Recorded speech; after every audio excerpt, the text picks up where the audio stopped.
LoveLore Library. Chapter 1181.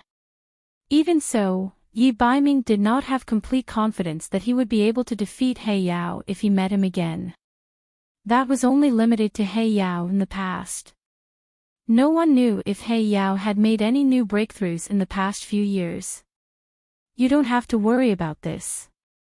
In another 6 months, it will be the Ba Huang clan competition that is held every 5 years in the Ba Huang continent. I will let you participate in this competition as the representative of the Beast God Altar. At that time, you will have the opportunity to obtain the Black Qilin King Saraira and enter the Qilin sacred grounds. The first priest was very satisfied that Yi Baiming had agreed. However, before the family competition, I hope that Prince Regent can stay at the Beast God Altar and comprehend it properly. If nothing goes wrong with the baptism of the holy water this time, it will definitely awaken the second Qilin inheritance in your body. The first priest warned Yi Baiming. Awaken the second Qilin inheritance. Yi Baiming muttered to himself. He had promised Little Wild Cat that he would immediately meet up with her after he regained his human form. However, if he left the Beast God Altar, the chances of awakening the second Qilin inheritance would be much lower. First priest, I would like to ask, who is the current saintess of the Celestial Fox tribe? Yi Baiming was sure that if Yunxing came to the Ba Huang continent, she would definitely send her ashes to the Celestial Fox tribe. The saintess of the Celestial Fox tribe.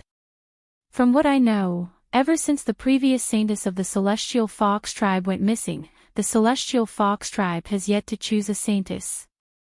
However, if they choose a new saintess, she will definitely participate in this competition. The first priest paid attention to Yi Baiming's reaction. Since that's the case, then I will stay at the Beast God Altar for half a year. After half a year, I will definitely fulfill my promise with the first priest. Yi Baiming's lips unconsciously curled up when he heard this. It seemed that Little Wild Cat's trip to the Heavenly Lake tribe was not as simple as it seemed. If he was the patriarch of the Celestial Fox tribe and had not been able to choose a saintess for a long time, what if a woman who looked exactly like the previous saintess suddenly appeared? That woman's strength was far beyond that of an ordinary Celestial Fox. Presumably, the Celestial Fox people would do anything to make her stay. Oh well, half a year later, he would meet up with Little Wild Cat at the family competition. Just as she had said, a lifetime was a long time. In order to break the curse and be with her as soon as possible, he would endure for another half a year. Yi Baiming immediately made the decision to stay at the Beast God Altar and slowly digest the changes the holy water brought to his body. Just like this, Yunxing and Yi Baiming, due to a strange combination of factors, temporarily stopped at the Crescent Moon Spring Town and the Beast God Altar. After Hui Shue was killed, the Crescent Moon Spring Town was like a group of dragons without a leader. Under the leadership of Yunxing, the resentment that the villagers had accumulated for several decades exploded out all at once. They rushed into the town and launched an unprecedentedly fierce battle with the beast men in the town. Even though many humans were seriously injured or even died in this fierce battle, with the thought that the human race was not inferior to the beast men, the human race actually achieved a great victory for the first time. In the end, they even occupied the mayor's residence in one go. However, not long after occupying the mayor's residence, another problem quickly arose. You're saying that we still can't relax and have to strengthen the defense. Yunxing had just joined forces with Dr. Zhao to treat the injuries of the wounded when she received bad news. Dr. Yun, you may not know, but the Crescent Moon Spring Town is a part of Tsangdu. The number of guards here is less than 200. After Hui Shue's death, his sworn brother, the half-beast doctor, had most likely fled to Tsangdu. He sent the news of the Crescent Moon Spring Town being captured by the human race. There are 30,000 troops stationed in Tsangdu. The village chief had a bitter expression. The strength of the human race was really very meager. This time, they had already performed exceptionally well in capturing the Crescent Moon Spring Town, but they had also caused many injured people. In the slums, at least half of the young and strong men were injured. If they encountered an army of 30,000 again, they would probably be defeated before they even started fighting. Village chief, don't be anxious. I'll go and inquire again. In the next few days, choose some soldiers from the human race who can still fight. I want to give them special training. In addition, you and Dr. Zhao go and count how many beast-man captives there are in the town. Yunxing was shocked but quickly calmed down. After killing Hui Xue, there were still thousands of Hui Xue. If they wanted to change the fate of the human race, a simple attack was clearly not enough. They had to make them fundamentally stronger. If they wanted to do this, they had to pull the beast men into the human race's camp. In the next few days, Yunxing began a big reshuffle of the slums. At the same time, she also ordered that no one was to be harsh on any of the beast men captives. Even their families had to be properly settled. What surprised her was that in the slums with only a few thousand people, other than the old, weak, sick, and disabled, many of them actually had magic talent and martial talent. As for the specific reason, Yunxing asked the village chief afterward. Only then did she know that the humans in the slums of the Crescent Moon Spring were once the descendants of a powerful human tribe hundreds of years ago. In the Crescent Moon Spring town, there is a well called the Crescent Moon Well. The water in that well is very beneficial to martial artists and mages. However, ever since the Bakra orcs invaded and the Crescent Moon Well was occupied, the physique of the human race slowly weakened. Especially after Hui Xue came, he even sealed the well, causing complaints to be heard everywhere. But even so, our physique is still stronger than that of ordinary humans. The village chief lamented. He also did not expect that the human race would regain the Crescent Moon Well one day. After Yunxing learned of this news, she even went to check the Crescent Moon Well. After taking a closer look, she discovered that the water in the Crescent Moon Well was indeed somewhat mysterious. If it was combined with her secret beast blood pill, it could cause a person's physique to change in a short period of time after consumption, reaching a physique similar to that of a beast man. Yunxing immediately decided that starting from the children in the slums, everyone would need to use the water from the Crescent Moon Well and the beast blood pill. In just 5 or 6 days, almost everyone in the slums underwent a pitiful change. Even the oldest village chief, who originally had a head of gray hair, looked as if he had become 10 years younger after taking the Crescent Moon Well and the beast blood pill. That's strange. Why is there still no movement from Tsangdu after so many days? While the village chief was happy, he was still worried that the people from Tsangdu would attack. However, what surprised him was that there was still no movement from Tsangdu. Don't worry, village chief. I have my own arrangements. Yunxing smiled mysteriously. That night, Queen Night Demon was summoned by Yunxing. After the master and servant had a secret discussion for an hour, Queen Night Demon took advantage of the night and rushed in the direction of Tsangdu.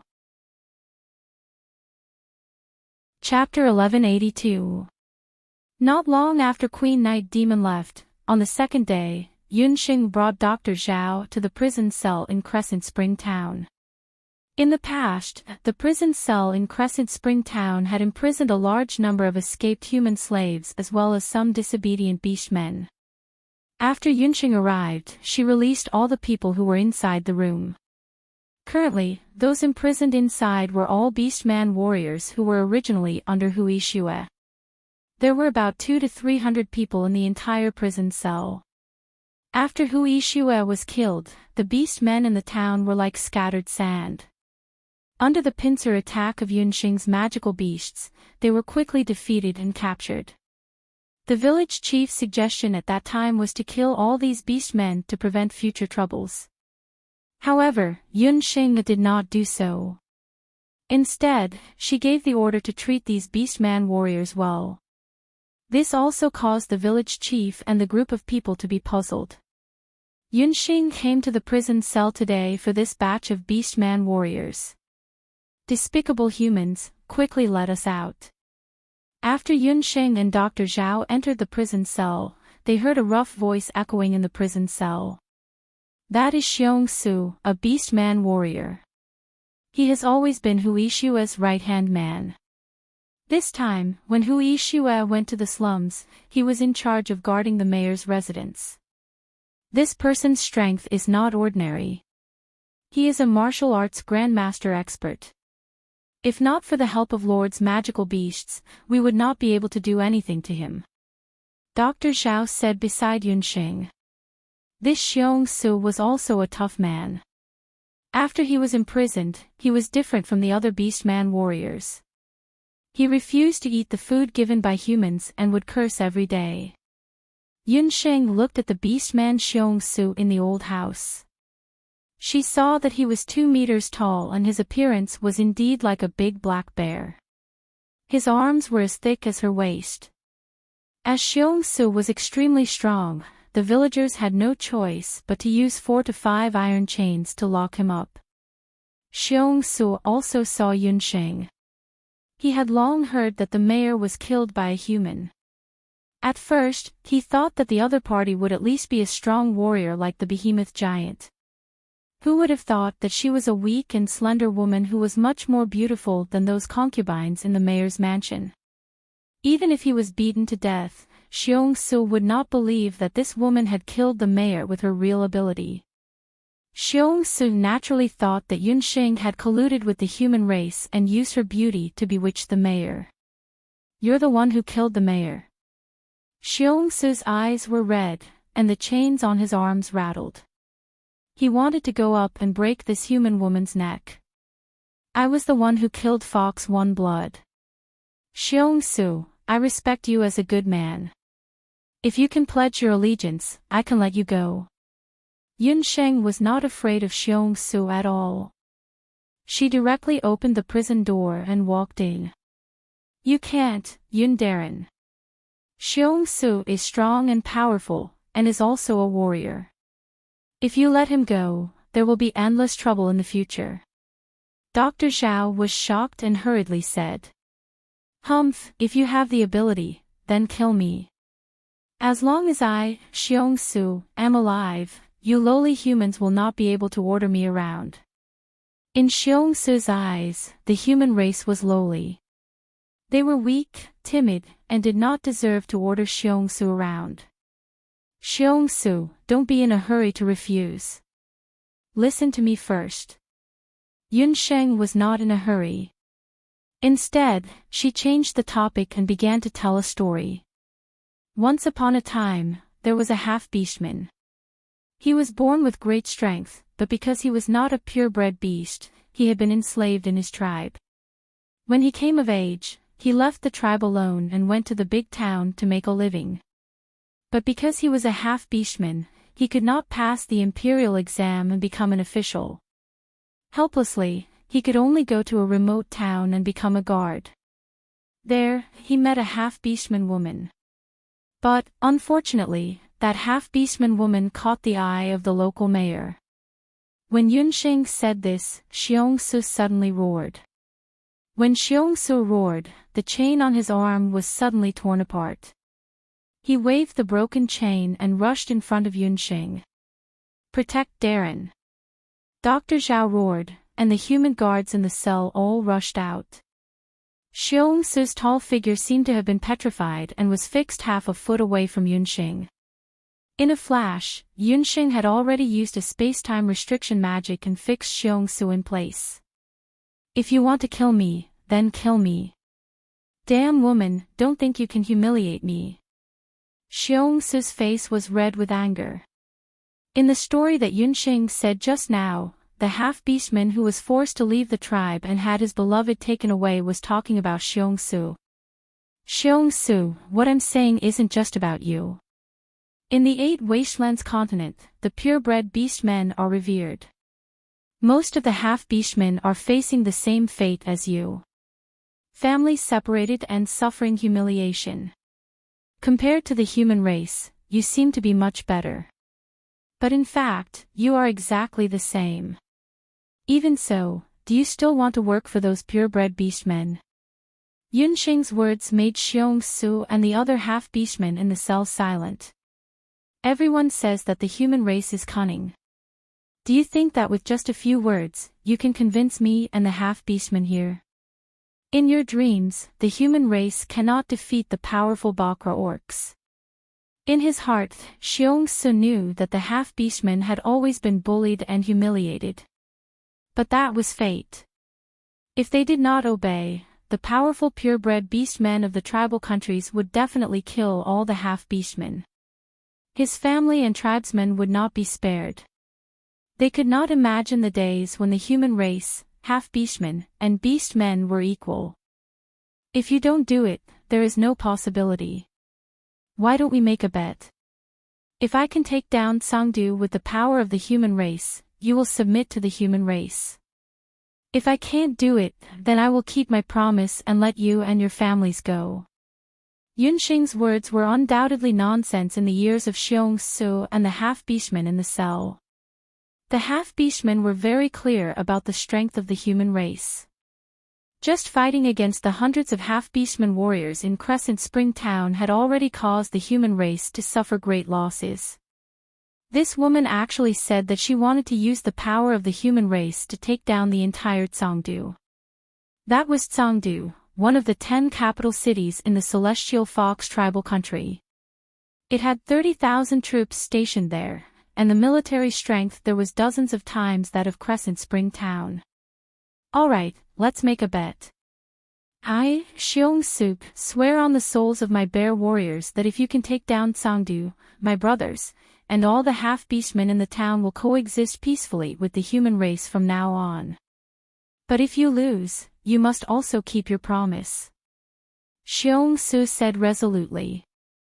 I, Yunsheng, swear on the name of my Dharma soul that regardless of victory or defeat, I will definitely not make things difficult for any half-beastman in the cell. After Yunsheng finished speaking, a six-colored Dharma soul shone above her head. When the six-colored Dharma soul that was as dazzling as a rainbow appeared in the cell, the eyes of the half-beastman warriors all changed. Chapter 1183.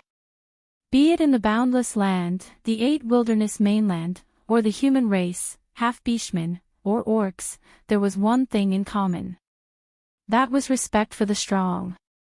The half-beastmen submitted to the orcs, and the human race submitted to the half-beastmen and the orcs because they were not as strong as the other party.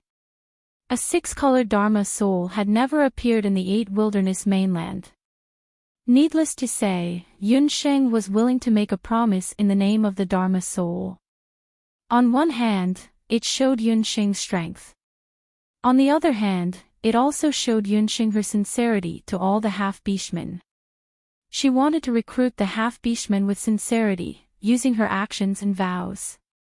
Even the half-beastmen warriors who did not know magic knew what it meant to swear in the name of the Dharma soul. This human race actually swore with the Dharma soul. Moreover, she was a powerful magician with a six-colored Dharma soul. It turned out that there were such powerful magicians in the human race. It was no wonder that the mayor Hui Shue was killed on the spot. The contempt on Xiongsu's face earlier was replaced by reverence.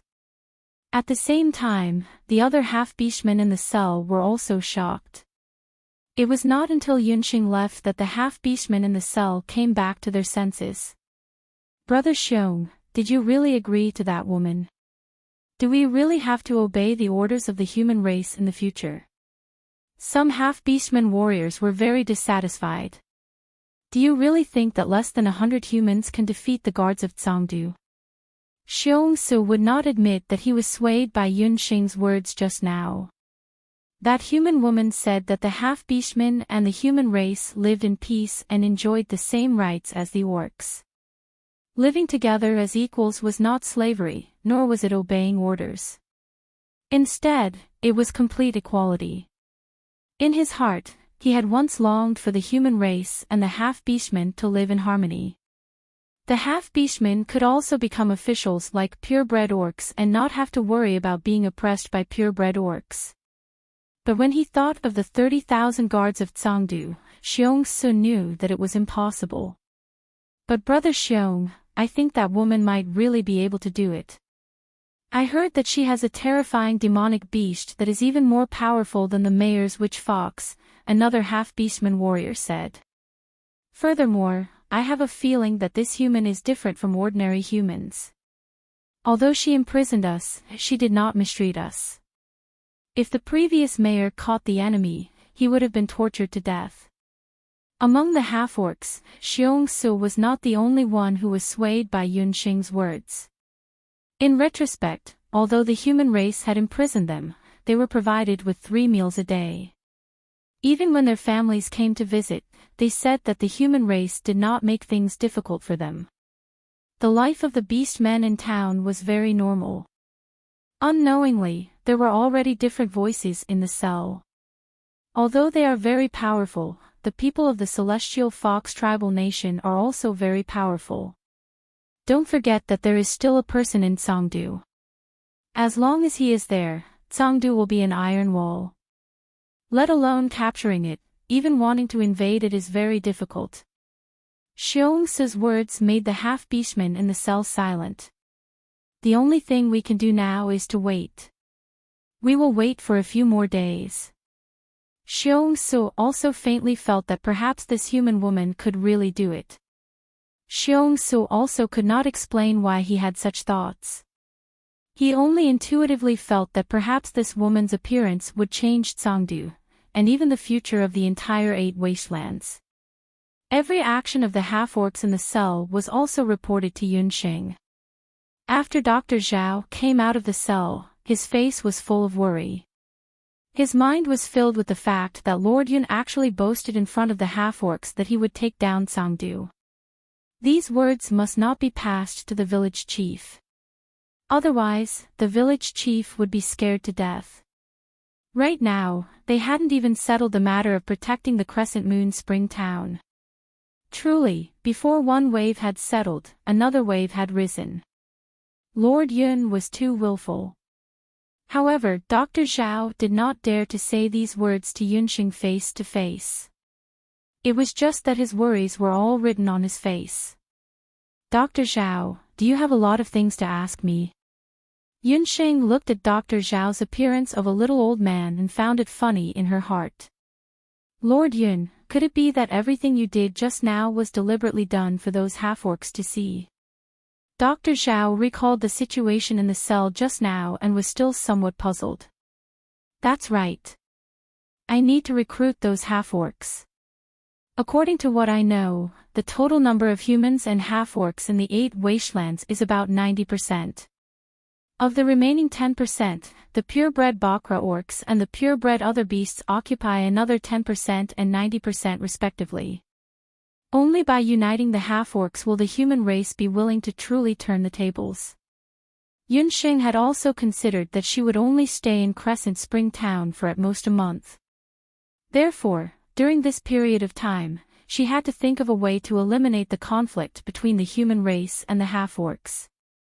After all, most of the half-orcs still had the blood of the human race in them. It was relatively easier for them to accept the human race. Lord Yun, your original intention was not wrong, but you should not have made a promise to capture Cangdu. That is simply an impossible task. Dr. Zhao was endlessly regretful. Dr. Zhao, not only do I want to capture Cangdu, I want to capture it within a month. However, Yunxing smiled faintly. She had long expected the reaction of the human race led by Dr. Zhao. A month? Nonsense.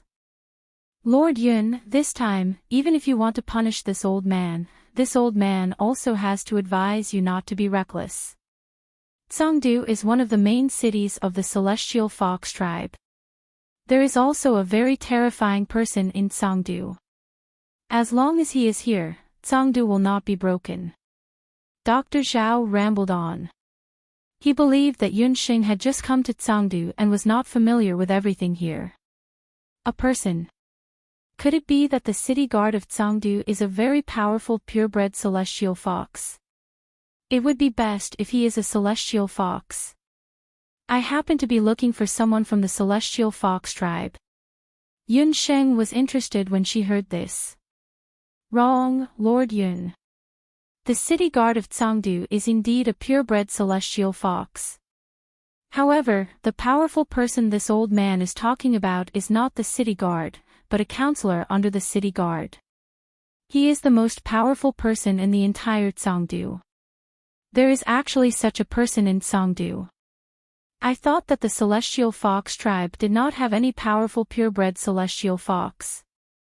When Yunxing heard this, she showed some curiosity.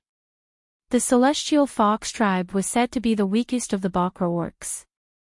Yunxing did not expect that there was such a person in Cangdu. Lord Yun, to be exact, that person is not a purebred celestial fox. He is just a half-beastman from the Black Goose tribe.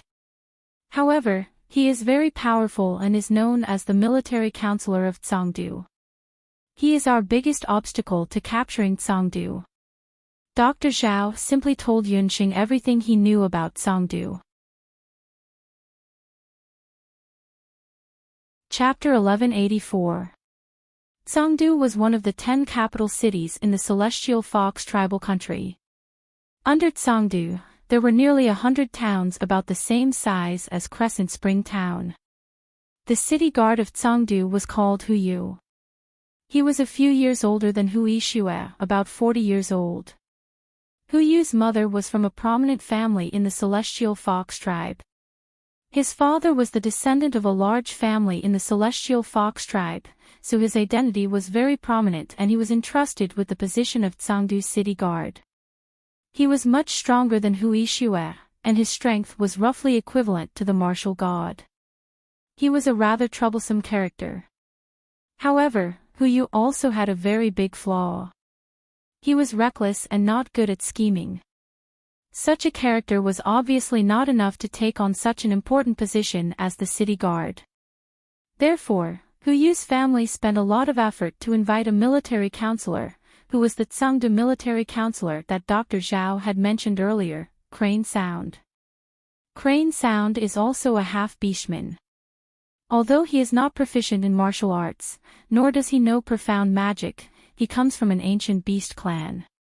This clan is now withered, but in history, it flourished for a period of time and produced the most famous tactician of the beast clan of the 8 wastelands. Although Dr. Zhao still had some hostility towards half-beastmen, he was still quite respectful when he mentioned Crane Sound. Ever since Crane Sound came to Cangdu, Cangdu had encountered no less than 10 battles in various beast tides, but every time, Crane Sound resolved it. Moreover, Cangdu's losses were very small each time. There was even a record of no casualties. Therefore, in the Celestial Fox tribal country, there is a saying, if you have Crane Sound, 10,000 men will not be able to pass. When Dr. Zhao said this, the worry on his face became heavier. With such a character guarding Cangdu, Lord Yun actually still threatened to take down Cangdu within a month. This was undoubtedly a fool's dream. Dr. Zhao, whether it is really one man holding back 10,000 men, we will only know after we fight. Hearing you say this, I really want to meet Crane Sound. The corners of Yunxing's eyebrows raised slightly, and a thought-provoking smile appeared on her lips. Calculating the time, Night Demon Queen should have arrived at Cangdu by now. Queen Night Demon, what's the situation in Cangdu? Yunxing asked. Master, we should be able to reach Cangdu before sunset. We haven't encountered any soldiers from Cangdu along the way. Queen Night Demon's voice drilled into Yunxing's mind. As for whether the Crane Sound was round or flat, the news should be coming soon.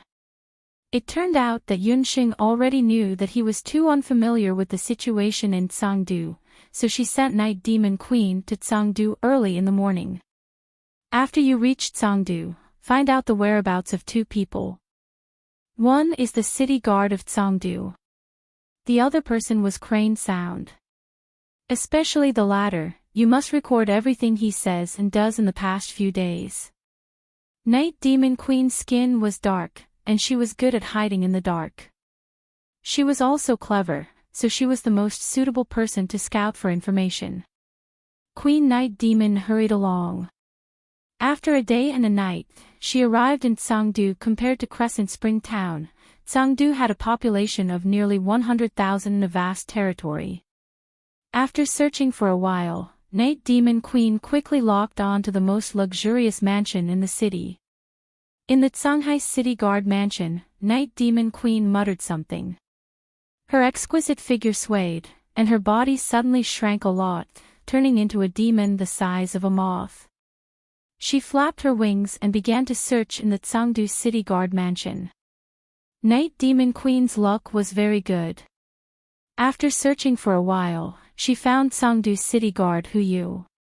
Hu Yu was an ordinary-looking man from the Fox clan. At this moment, he was sitting in the main hall of the Tsangdu City Guard mansion. In the main hall, there were two men. Night Demon Queen knew one of the two men. It was the half-orc doctor who fled from Crescent Spring Town earlier. As for the other man, just looking at his age, he was in his early 30s. His skin was as white as jade, and he had delicate features. He was a handsome man.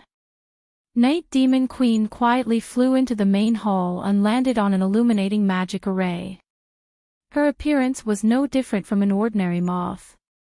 At this time, the half-orc doctor spoke. Lord City Guard, Crescent Spring Town has been captured for many days. Please send troops to support quickly. That day, when the half-orc doctor saw that the situation was not right, he secretly escaped. He thought that after arriving at Tsangdu City Guard would immediately launch an attack. Who knew that Hu Yu had been biding his time?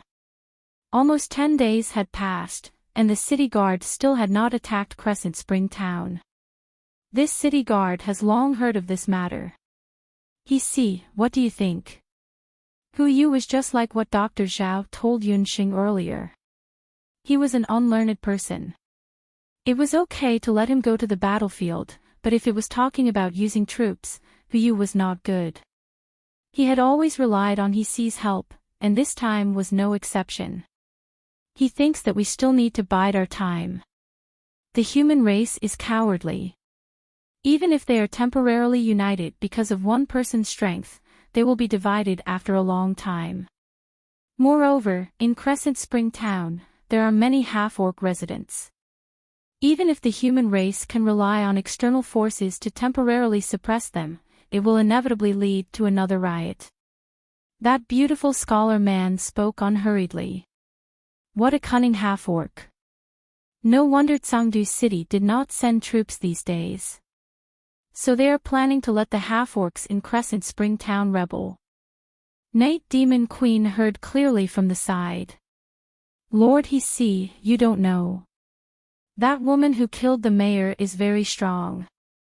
Most of the half-orc warriors in the town have already been killed or captured by her. The half-orc doctor had personally witnessed Yunxing's power. Even Hu Yishue, who had Celestial Fox's inheritance, was killed by her. Not to mention, those stupid half-orcs in the town. Although Crescent Spring Town is a poor town, it is still a town after all. There is still a crescent well in the town. If that place is really occupied by the human race, and the news spreads out, I'm afraid it will attract the disloyalty of other towns. Hu Yu had also waited for more than 10 days. He also felt that it was time to make a move. The human race, that kind of ant-like existence, actually dared to behave atrociously in his territory. He must strangle all the local humans. Lord City Guard, there is no need to use Tsangdu's military strength for a small Crescent Spring Town. He has 2 plans. With the 2 plans combined, we will definitely be able to take back Crescent Spring Town. Lord, don't worry. In less than a month, he will be able to take back Crescent Spring Town without using a single soldier. He's face was also filled with confidence. The human race from the boundless world, no matter who the other party was, if they underestimated Tsangdu's people, they would definitely pay a heavy price. Since that is the case, go ahead and do it. I will be waiting for your good news. Yu laughed loudly. Chapter 1185. In the dead of night, in the mayor's mansion of the Crescent Spring town. There was no light in the room. Yunxing sat in the dark, her black eyes sparkling, and there was a faint smile on her lips. Baby Sheep, who was nestled comfortably in Yunxing's arms, saw the smile of its master, and its black bean eyes flashed with a wicked light. Baby Sheep, its dear master, was going to be naughty again. It liked its evil-looking master. As the saying goes, one is marked by the company one keeps. Unknowingly, Baby Sheep had been imperceptibly influenced by Yunxing. From a cute sheep, it had become a black sheep with a black belly. At this time, Ming's son, who was far away in the underworld, suddenly had a very ominous premonition. I always have a feeling that it is a very wrong decision to let the weak egg stay in the human world. Well, if there is a chance, I still have to go to the human world. He frowned his good-looking brows. Yunxing had just learned from Queen Night Demon about the conversation between Hisue and the mayor of Tsangdu. 2 strategies to take back the Crescent Spring town without losing a single soldier. One of the strategies was to use the spies in the Crescent Spring town to bewitch the half-beast men in the prison and break out of prison. The second strategy was to poison the water source of the mayor's mansion. What a good Hisue, as the rumors said, he was an outstanding schemer. Hisue's strategies, in the eyes of the 8 wastelands, were indeed unexpected, and indeed insidious and vicious enough. However, Hisue did not expect that what he was facing now was not an ordinary human. What he was facing was a descendant of Yan and Huang with modern consciousness, Yunxing. Yunxing boasted that she had also received Eastern and Western higher education. Although she was not proficient in Sun Tzu's art of war and the 36 stratagems left by her ancestors. But in any case, she was a modern person who had seen countless melodramatic serials and palace dramas. In her eyes, Hisue's strategy was child's play. Dear master, that half-beast man is so vicious. Do you want to go to Tsangdu and kill them all? Baby Sheep had an expression of sharpening a knife. Anyone who looked down on their beloved master would be cut into pieces and chopped into pieces. Heh, to think that you're a world deity.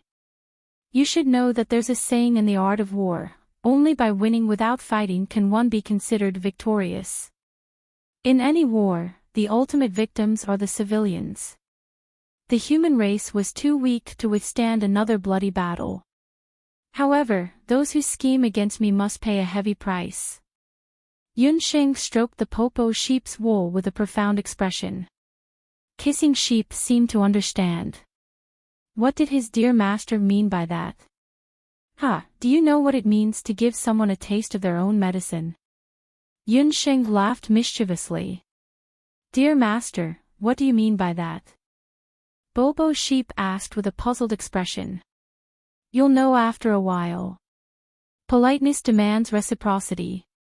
This is the principle that we humans use to welcome our friends from afar. Yunxing blinked her eyes. A few days later, a few spies from Tsangdu quietly infiltrated the prison cell of Crescent Moon Spring Town. Is this Xiongsu? The spies from Tsangdu had long learned from the orc doctor that there was a powerful orc imprisoned in the prison cell. He was the trusted aide of Hui Xue, the former mayor of Crescent Moon Spring Town. He was most confident in inciting the orcs to riot and starting with Xiongsu. Xiongsu, who was in the cell, nodded. We're spies from Tsangdu. Lady Crane Sound sent him a letter. 3 days later, at midnight, Lord Crane will bring 200 warriors from Tsangdu and hide outside Crescent Moon Spring Town. At that time, you guys will find an opportunity to escape from prison. The 2 sides will work together and definitely take back Crescent Moon Spring Town. The spy handed a letter to Xiongsu. Xiongsu accepted the letter without batting an eyelid. After the spy left, the cell door next to Xiongsu's opened. A person walked out from inside. It was Yunxing. I've already done as you instructed. This is Crane's letter. You have to fulfill what you promised me. Seong-soo's face was dark. This morning, Yun-shing came to the cell again. She told Seong-soo that in a few days, a spy from Tsangdu would come to contact him. Don't worry, I'll definitely do what I promised you. I've already ordered someone to send the concubine from the mayor's residence to your house. As long as you leave the cell, you can take her far away. Yun-shing smiled. Everyone had weaknesses. Seong-soo was a man, but his infatuation had also become his greatest weakness. Even if I help you get the secret letter, we won't help you deal with Lord Crane. Seong-soo was still a little unconvinced and felt that Yun-sheng was threatening him. Yun-sheng did not think much of it. She opened the secret letter. The handwriting on the letter was like clouds and water, and the words were very provocative. If these simple-minded half-beastmen were to read this letter, they would definitely be bewitched. This Crane sound was truly a talent. Since he was a talent, there were only two results. He could either be recruited or obliterated. The corners of Yun-shing's lips curled up. 3 days later, she could not wait to see how the military counselor of Tsangdu would deal with the aftermath. After the secret letter was delivered, Crane and a group of warriors from Tsangdu had already rushed to a temporary gathering place outside Crescent Spring Town. Crane's arrangement was tight. When he set off, he and his subordinates disguised themselves as a caravan. Along the way, no one discovered their whereabouts. A few spies who were hiding in Crescent Moon Spring Town also rushed over after receiving the signal. From the spies, Crane learned that his letter had been sent to the cell. He believed that the orcs would riot on the night of his operation. What's the movements of that human female mage in the past few days? Crane asked again. There's nothing unusual. That woman is also very strange. She strolls around the town every day. She only visits some tea houses and shops. The place she most often goes to is the medical hall. Other than that, there's nothing unusual. Yun-sheng's behavior confused even the Tsangdu spies. She did not look like a big battle at all. What exactly is that woman selling in her gourd? Let's go into the town and take a look. Crane led a few warriors into Crescent Spring Town. When they entered the town, they noticed that prohibited humans and magical beasts from entering had already been removed. Caravans and humans came and went in an endless stream. Everything was normal. Sir, why does the entire town look the same? Not to mention the humans, even the half-orcs look like they are living and working in peace and contentment. The half-orc warriors who arrived at the town with Craneshire were very puzzled when they saw this scene. If the orc doctor had not said it himself, these orcs really did not dare to believe that Crescent Spring Town had been invaded by humans. The current Crescent Spring Town looked no different from the other towns in Tsangdu that they had passed through along the way. Chapter 1186. The Crescent Spring Town looked the same as before, but in Kraneshi's eyes, it was different. No, if you look carefully, you will find that there is something different. The barrier between the half-beastmen and humans here has disappeared. There are many humans walking on the streets, and even the nearby residences have been moved in by a large number of humans. Craneshire had never seen any place in the 8 wastelands where humans and half-beastmen could live in harmony. Craneshire frowned. Could it be that the people of the Crescent Spring Town were not worried at all that Tsangdu would send people to attack the Crescent Spring Town? And that human who killed Hui Shue, how could there be nothing strange? Craneshire had been a military advisor for several years, but he had never encountered such strange people and things. At this time, there was an uproar at the entrance of the town. A human elder who looked to be of virtue and prestige posted an announcement on the bulletin board at the entrance of the town. As soon as the announcement was posted, there were many people surrounding it. Lord Yun has issued a new decree again. What new decree is it this time? The humans and half-beastmen in the town swarmed up. Craneshaw and a few half-beastmen exchanged glances, lowered their heads, and approached the bulletin board. They also wanted to see what tricks that human was playing. The announcement that had just been announced listed several new policies, and the ink had not dried yet. Craneshaw glanced at it and saw a few government decrees on the announcement. From today onwards, all residents of the Crescent Spring town can go to the mayor's mansion to receive a share of Crescent well water every month according to the number of households. The town encourages land reclamation.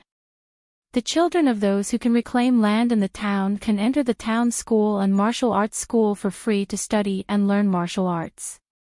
Abolish all systems related to slaves. Humans and half-beastmen are strictly prohibited from fighting in private. Marriage between half-beastmen and humans is encouraged. On a notice, there were nearly 10 government decrees listed in great length. The more he read, the more shocked he was. It was not only because these government decrees had never been heard of in the 8 Wastelands continent, but also because these decrees were challenging the entire system of the 8 Wastelands continent. Your Excellency, is the mayor of the human clan crazy? All of these decrees are against the rules of the Heavenly Fox tribe. The warriors of Tsangdu tribe sighed inwardly when they saw this. He actually dared to announce such a decree. Although it's against the rules of the Celestial Fox tribal nation, it has won the hearts of the people. Craneshaw withdrew his gaze and observed the reactions of the humans and half-orcs after reading the decree. Whether it was the orcs or the half-orcs, after seeing the new government order, they all had faces full of joy. They rushed over, and some people even began to discuss, informing their friends and relatives in the neighboring towns to let them move to Crescent Spring Town as well. A smart ruler knew how to win the hearts of the people. Regardless of the strength of this human who had seized the Crescent Moon Spring Town, the new decree that she had promulgated was undoubtedly deeply popular. Craneshaw assisted Huyu, and most of the decrees in Tsangdu came from Craneshaw. He was very clear that these decrees of Crescent Spring Town might not be enough, but if they were implemented for a long time, it would definitely form a prairie fire in the Celestial Fox tribal nation, and eventually affect the entire Celestial Fox tribal nation. More and more humans and half-orcs would respond to Crescent Spring Town's actions. Sir, what should we do? It was the first time the soldiers of Tsangdu country saw Lord Craneshaw reveal such a solemn expression. End the battle quickly. Before the decrees truly take effect, kill all the humans and half-orcs who have already been affected. A hint of ruthlessness that did not match his temperament flashed across Craneshi's handsome face. 3 days later, around midnight, Craneshaw brought the soldiers of Tsangdu country and rushed to the mayor's residence.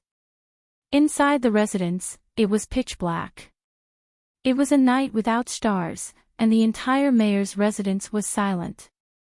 Lord Craneshaw, according to your orders, the water in the mayor's residence has been poisoned.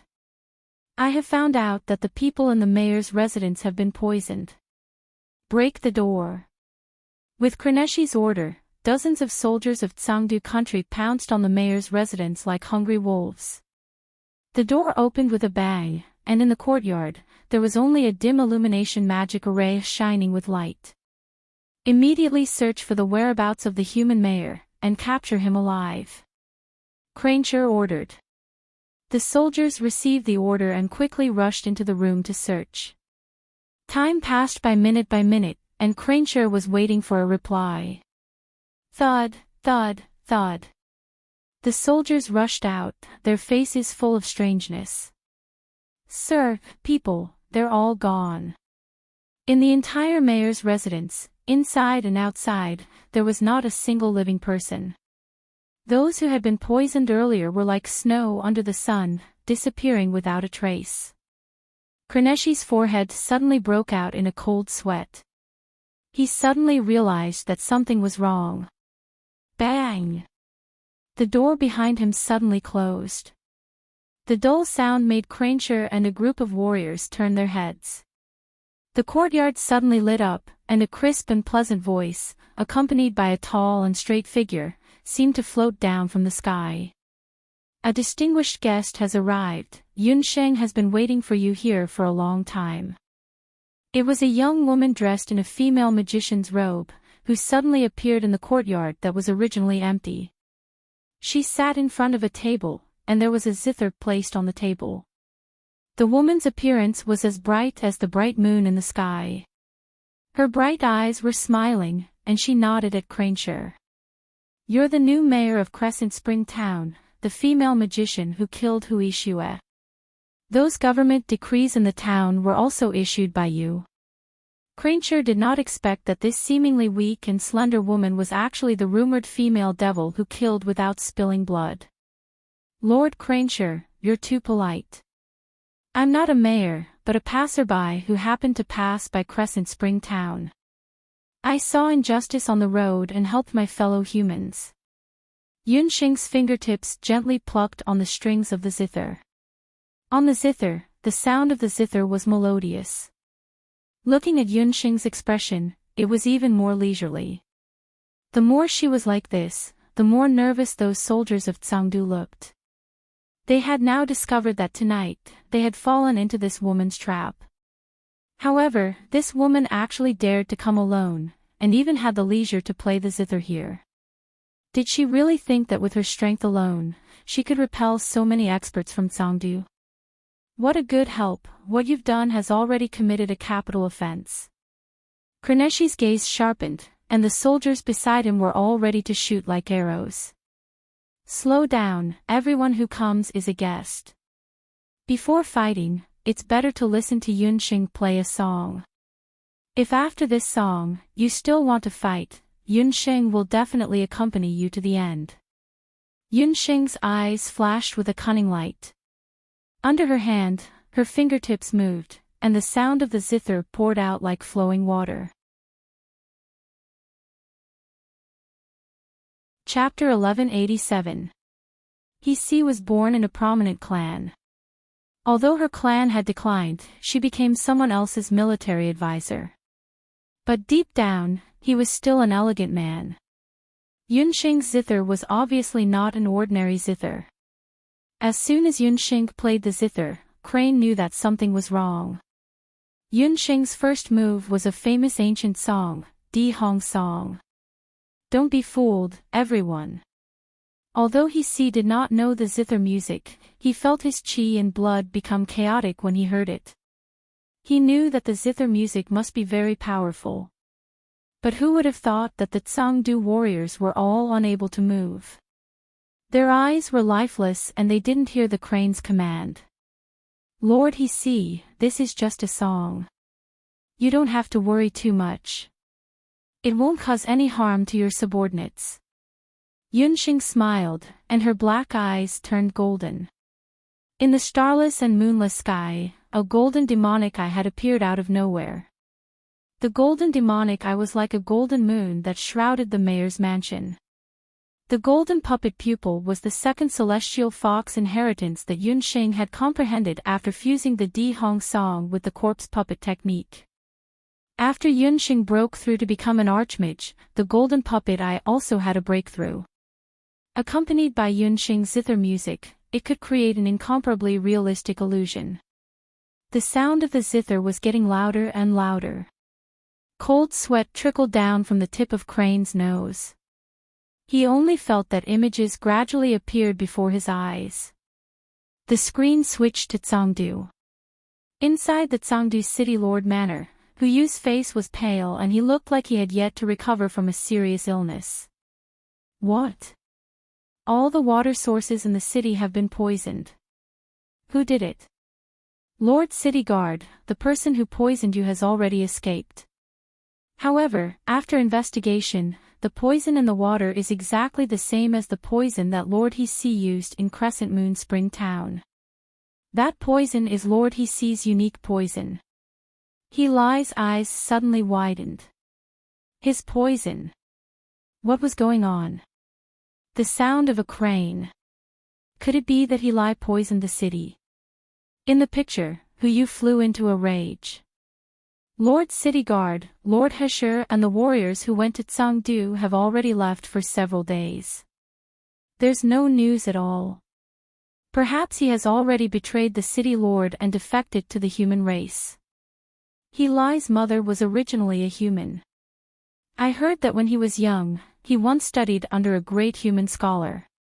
Crane Sound has wild ambitions. I'm afraid he has already colluded with the human race and fled to Crescent Moon Spring Town. Damned he see, to think that I trusted him so much. Capture he sees family and hang them in front of everyone. Hu Yu was furious. He sees family members were dragged out of the mansion. You did all of this. He Lai was extremely agitated when he saw this scene. He rushed to Yunsheng in a rage and pressed down on Yunsheng's music. The sound of the zithers suddenly stopped. Yunsheng looked straight at He. Lord Hesher, this is just an illusion. Why do you have to take it seriously? But if Lord Hesher is stubborn, I can't guarantee whether the things in the illusion will come true. Lord Hesher should know better than me what kind of person Hu Yu is. Yunsheng's demonic eyes pierced into He's heart. He Lai could only feel a sense of helplessness rising within him. Yes, this woman was right. It was just an illusion. But all of this could happen at any time. This terrifying woman had long been in control of everything. She probably already had her claws in Tsangdu. What do you want? You should know that even if I join the human race can no longer become a great force. The strength of the Celestial Fox tribal country and the 8 desolate tribes is far from what the human race can contend with now. Although He governed Tsangdu for Hu Yu, he was not a naturally cruel and bloodthirsty person. In fact, he himself had been wandering around since he was young because of his identity as a half-beast human. In order to protect the life of his human mother, he had been serving Hu Yu for so many years. Lord Hesher is right. The human race today is not strong enough to compete with the Bakra orcs, but it may not be so in 10 years or 100 years.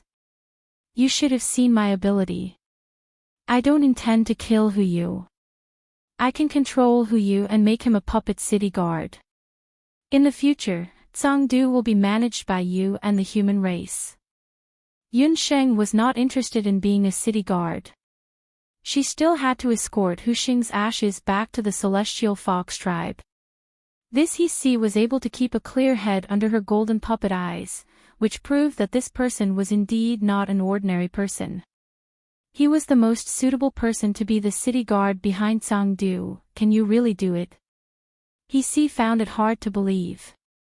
I, Yunsheng, will definitely do what I promised. What do you think, Lord Hesher? You are a smart person. I think you already have an answer in your heart. Yunsheng put away her zither. He hesitated for a moment, but immediately, he already had an answer in his heart. I, He, am willing to form an alliance with the human race. From now on, we will advance and retreat together and never leave each other. He reached out his hand. Yunsheng smiled faintly and also reached out her hand. The two of them shook hands. At this time, the door of the mayor's mansion opened. Outside the door, hundreds of half-beast human warriors who were imprisoned in the prison rushed in. The leader was Xiong Su. What did he see?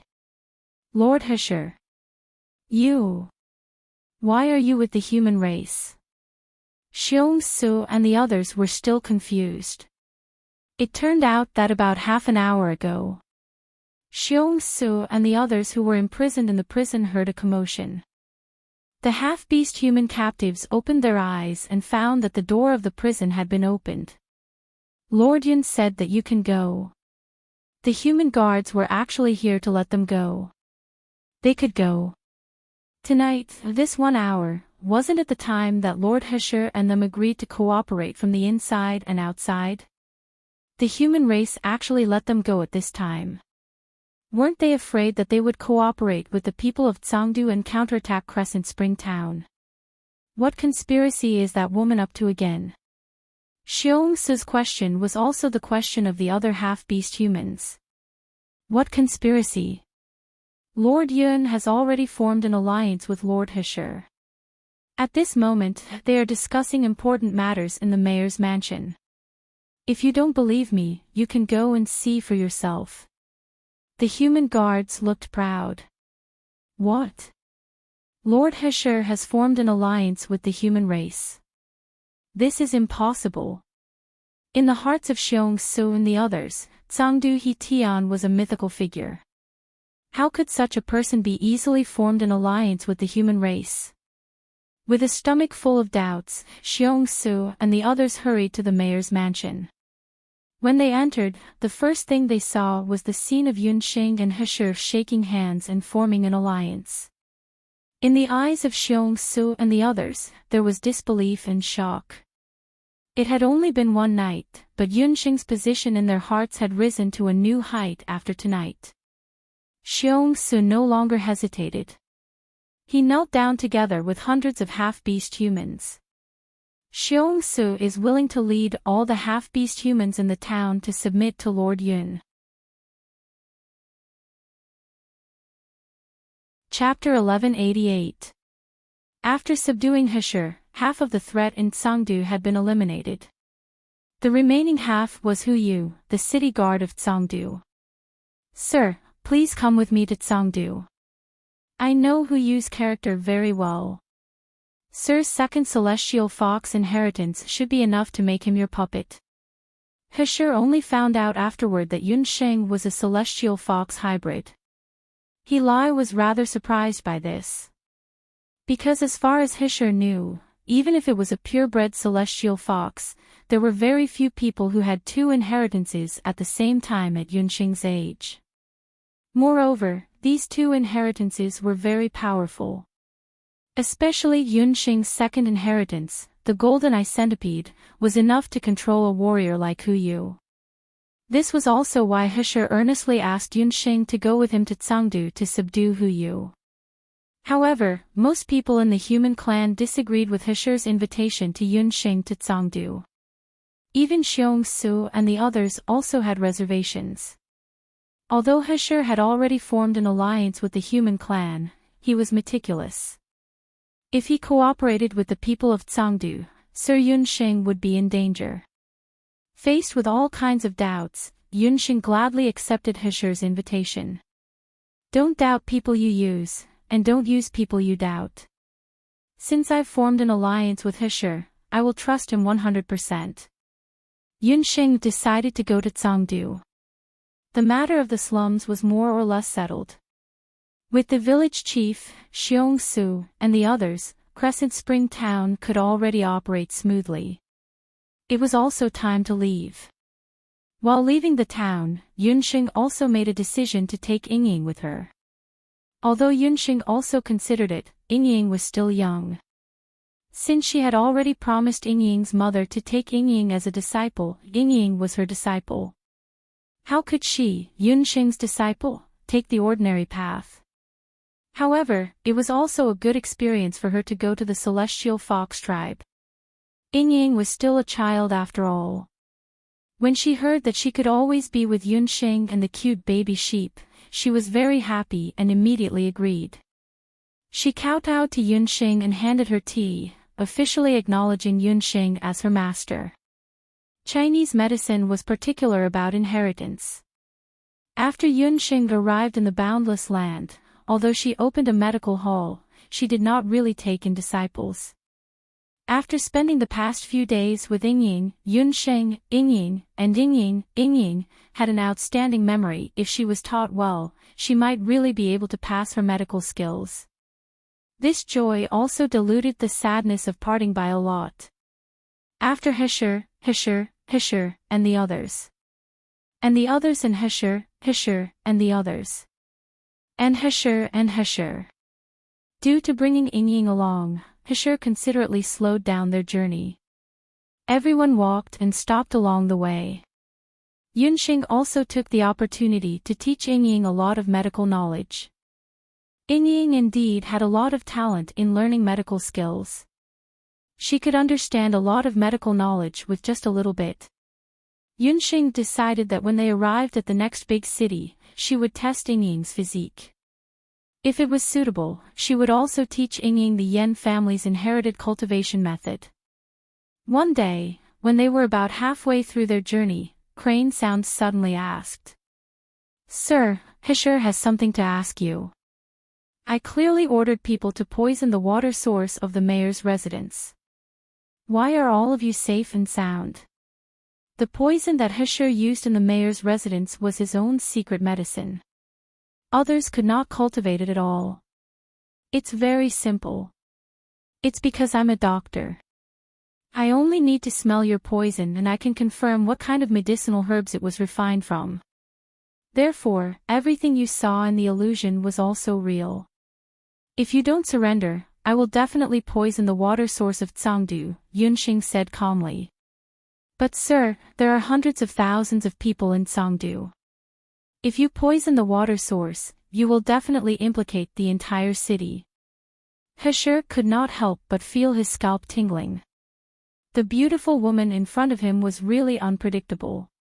She was a good master who diligently taught him a moment ago, but in the next second, she became a demon who killed people like flies. Hisher began to worry about Yingying. Hisher, I can tell you that whether I poison the water or not, I have full confidence that I can save you. This is the power of a doctor. Let me give you a piece of advice. In the future, you can go against anyone, but don't go against doctors. Yunxing's eyes were filled with certainty as she replied. Hisher was shocked. He did not expect that this woman from the human clan in front of him was a doctor with amazing medical skills. Master, a few days ago, Yingying already has the answer to the question you asked Yingying. Yingying, who was at the side, heard and pulled Yunxing's sleeve. It turned out that a few days ago, when Yunxing accepted Yingying as her disciple, Yunxing still called little Yingying over and asked her a question out of caution. Yingying, Master knows 3 skills, namely medical skills, summoning skills, and magic. Which one do you want to learn the most? Yingying was still young, so Yunxing wanted her to be free to choose and not be restricted to medical skills. At that time, Yingying was confused and only said that she would think about it first, because these 3 skills were all very powerful. But today, after Yunxing and Hisher finished talking, Yingying suddenly understood. Oh, which one do you want to learn? Yunxing also wanted to know Yingying's final choice. Master, Yingying wants to learn medical skills. To Yunxing's surprise, little Yingying did not hesitate at all this time and firmly expressed that she wanted to learn medical skills. Little Yingying, have you thought about it clearly? Why did you choose medical skills? Logically speaking, at your age, you should like magic or summoning skills. For children, brilliant magic or summoners who could summon beasts should be more attractive. Master, Yingying doesn't want to kill people. In the past, those half-orc sorcerers and orc summoners came to attack the slums and killed many people. Yingying wants to be a doctor like you and save many people. There is no one to treat the people in the slums. Yingying wants to be a doctor who specializes in treating the people in the slums. The little Yingying raised her head. At this moment, her petite body was emitting an aura that made people admire her. Yunxing looked at Yingying and laughed involuntarily. She held Yingying up and said solemnly, "Okay, Master promises you that one day, you will become the best doctor in the 8 wastelands." Many years later, when Yingying grew up to be the best female doctor in the 8 wastelands, she would know how important her choice today was to her and the 8 wastelands. He looked at the master and disciple with mixed feelings. He did not expect that it was because of his inquiry today that the medical landscape of the 8 wastelands for the next few thousand years would change so drastically. Chapter 1189. With Hisher's help, Yunxing managed to subdue Huyu without much effort after arriving at Songdu. Hisher. You lowly half-beastman, how dare you plot against me with the lowly humans? Just you wait, the people of the celestial fox tribe will not let you off. In the city lord mansion of Tsangdu, who looked like a burly old man, was tied up and cursing at Yunxing and she. Gradually, his voice became as soft as a mosquito's bite, and his eyes gradually lost their focus. In the end, he completely became a puppet. Master, you're so powerful. When little Ying first saw Yu, she was shocked by him. However, as Yunxing's corpse puppet technique slowly took effect and Ying saw that Yu had become a puppet without any consciousness, the fear in her eyes was replaced by excitement. She and Bobo surrounded Yu and touched him here and there, as if he was a big toy. Bobo, Ying, you two stop playing. Bobo, take Ying to meditate and practice the jade marrow technique. Yunxing had a big headache. Her precious disciple's ability to accept things was far better than she had expected. Especially when she was hanging out with Bobo, the two of them caused a lot of trouble along the way. The girl and the goat left reluctantly.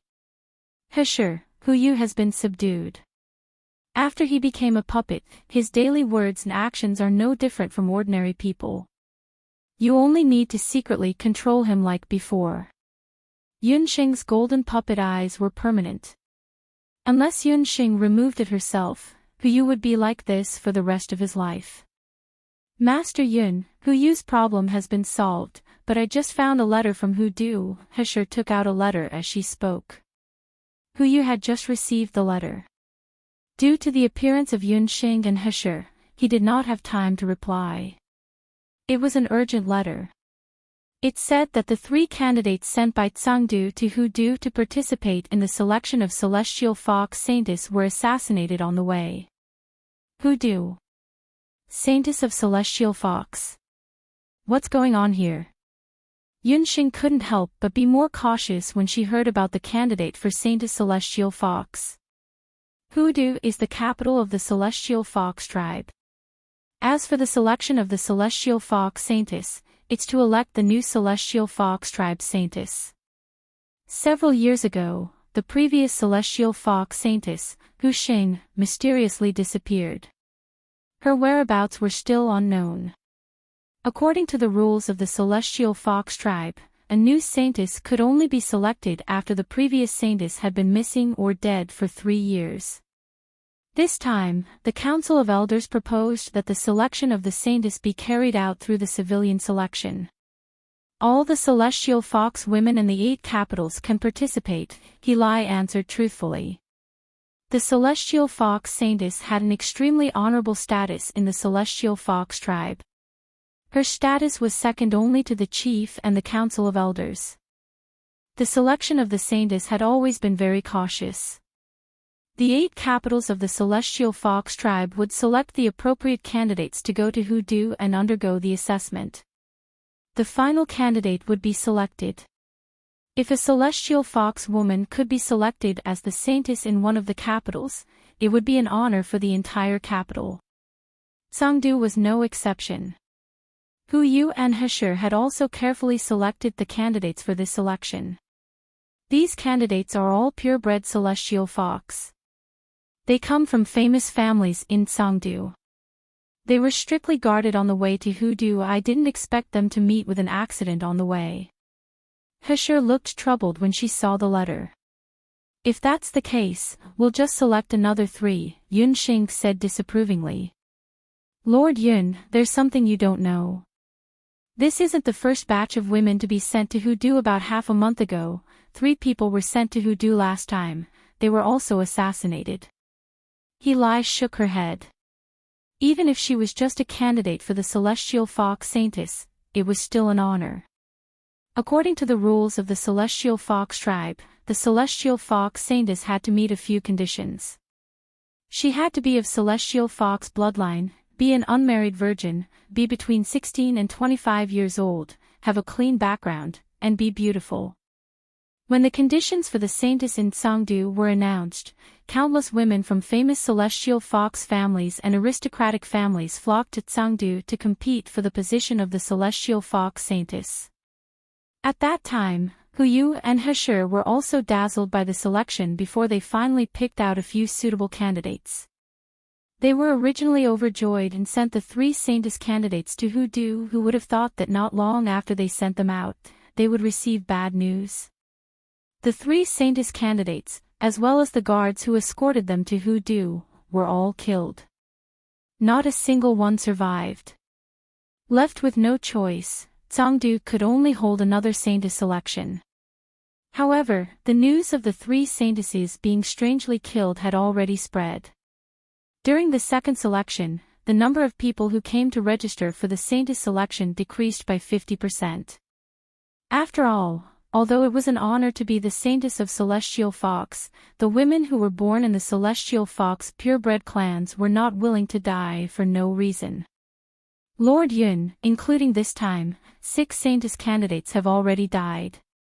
If it were you, you wouldn't be willing to risk sending your daughter to Hudu, right? Heshur was having a headache right now. How should they proceed with the 3rd Saintess selection? This matter is a little strange. Who is the murderer? What is his purpose?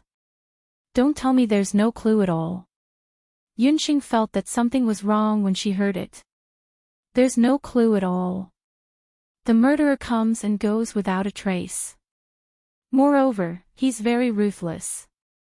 Every time, he doesn't leave any survivors or clues. I've already ordered people to inquire about it. The Saintess candidates sent to Hudu and the other capital cities also met with mishaps. I'm afraid that this time, the murderer is targeting the Celestial Fox tribe's Saintess selection. Heshur calculated the time. There was only half a month left before the deadline for the selection of Saintess candidates. Heshur had no choice but to bite the bullet and announce the 3rd Saintess selection.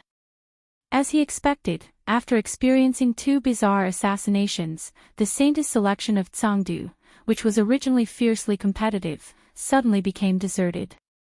5 days after the announcement, the number of Celestial Fox Saintess candidates who came to register was actually a pitiful 10. These people are just barely passable, Heli grumbled at the information of the candidates who had signed up. Among this group of women, the majority of them had mediocre looks and mediocre strength. What was worse was that one of them was actually a cripple. If such a person was sent to Hudu, even if the Elder Council of Celestial Fox did not get angry, Tsangdu would be ridiculed to death by the other capital cities. However, if he did not choose from these people, where could he go to find another 3 candidates who were willing to participate in the Saintess selection in half a month? Heshur, are the people you've selected all purebred Celestial Fox tribe? Yunsheng looked at the information of the new Saintess candidates and coughed a few times in a low voice. Even as a woman, she felt that these new Saintess candidates were really terrible. No wonder Heshur, who was easy to talk to, could not stand it anymore. Chapter 1190. Heshur was taken aback by the question. She did not understand why Yunxing would ask her such a question. Of course. The Saintess of Celestial Fox has a special status. Even a purebred Celestial Fox will be bullied in whose city? If.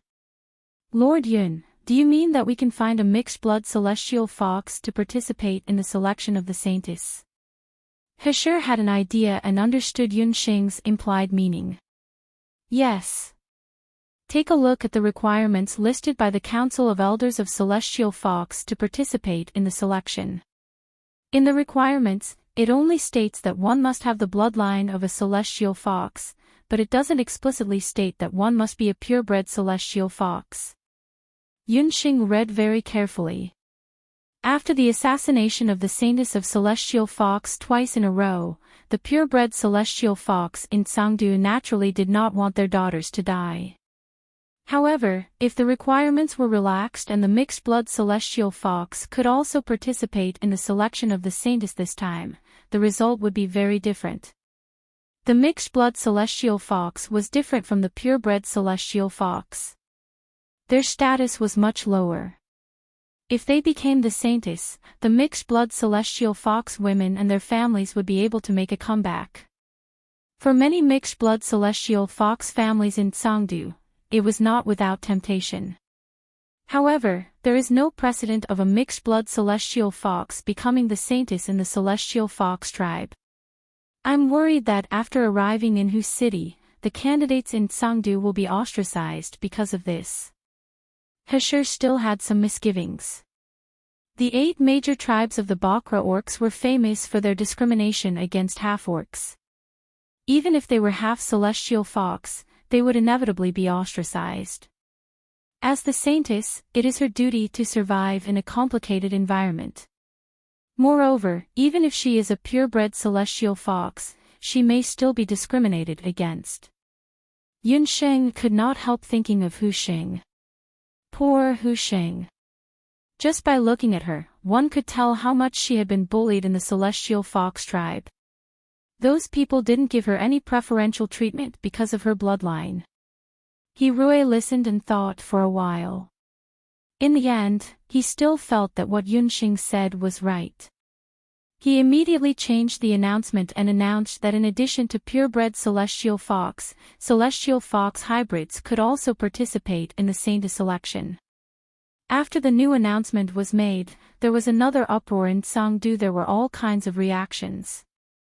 When those celestial fox purebred heard this, they naturally scolded, saying that Hu Yu and He Si were acting recklessly. Even a celestial fox mixed blood could participate in the saintess candidate selection. There were even some purebred celestial fox who gathered outside the city lord's mansion to make trouble. In the end, it was Hu Yu who came forward in person and directly said that he would forcibly recruit the daughter of whoever made trouble as the saintess candidate. Only then did the matter calm down. As for the celestial fox hybrids, their reactions were completely different. For many years, the celestial fox hybrids had been in a very awkward position in Songdo. This was a rare opportunity for their daughter to make a great leap and become the celestial fox saintess.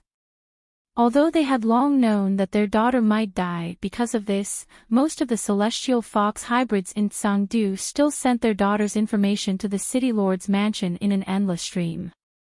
In this way, He Si suffered again. For several days in a row, he had to look at the information of the celestial fox hybrids piled up like a mountain. He was simply dazzled by it.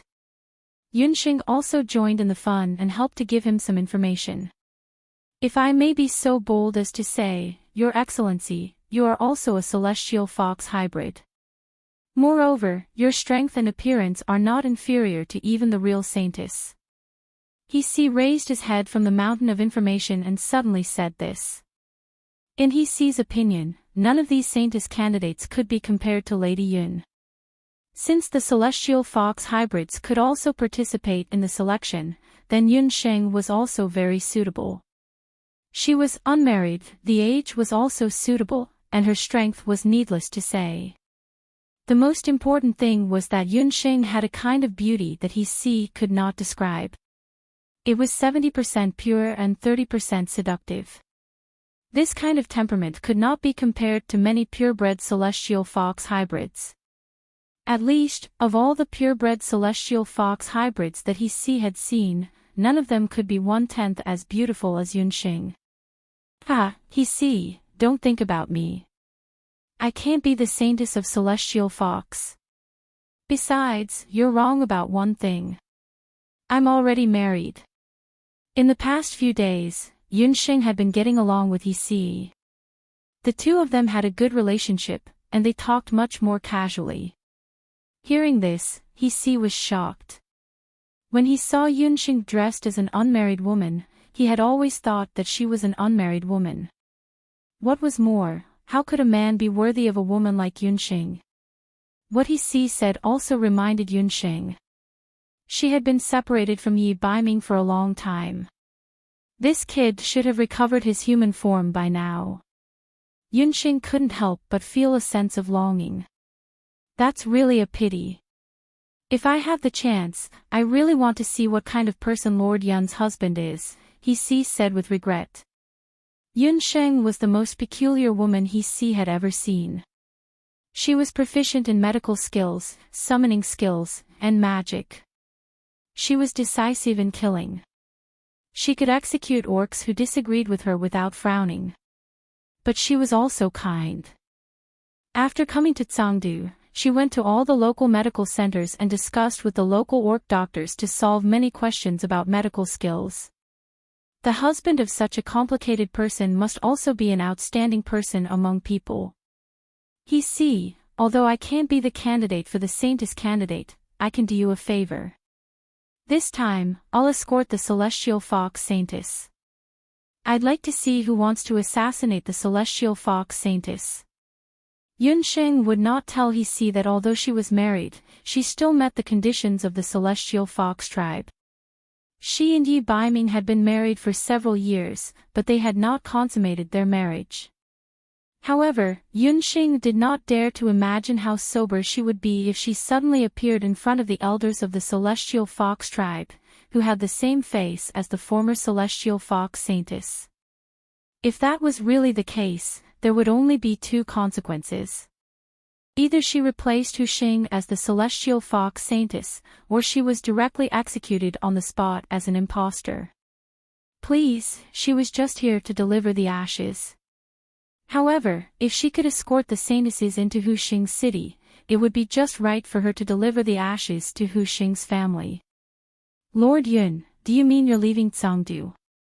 He was shocked. He did not expect Yun Sheng to leave so soon. You've governed Chengdu well. Hu Yue's situation is also very stable. There's not much point for me to stay in Chengdu. After I leave, you can pay more attention to the orcs in the other cities. If possible, pull them into your camp. This will be very beneficial for the future development of the human race and the orcs. Yun Sheng had decided that after the candidate for the Celestial Fox Saintess candidate was decided, she would disguise herself and follow the convoy to Hu Xing. Chapter 1191. While the candidates for the Saintess of Chengdu were in an uproar, somewhere in the Celestial Fox tribal country was a fork in the road leading to Hu City. In a dense primeval forest, the branches and leaves were luxuriant, and each tree was dozens of meters tall. There were several figures in the trees, and they seemed to be waiting for something.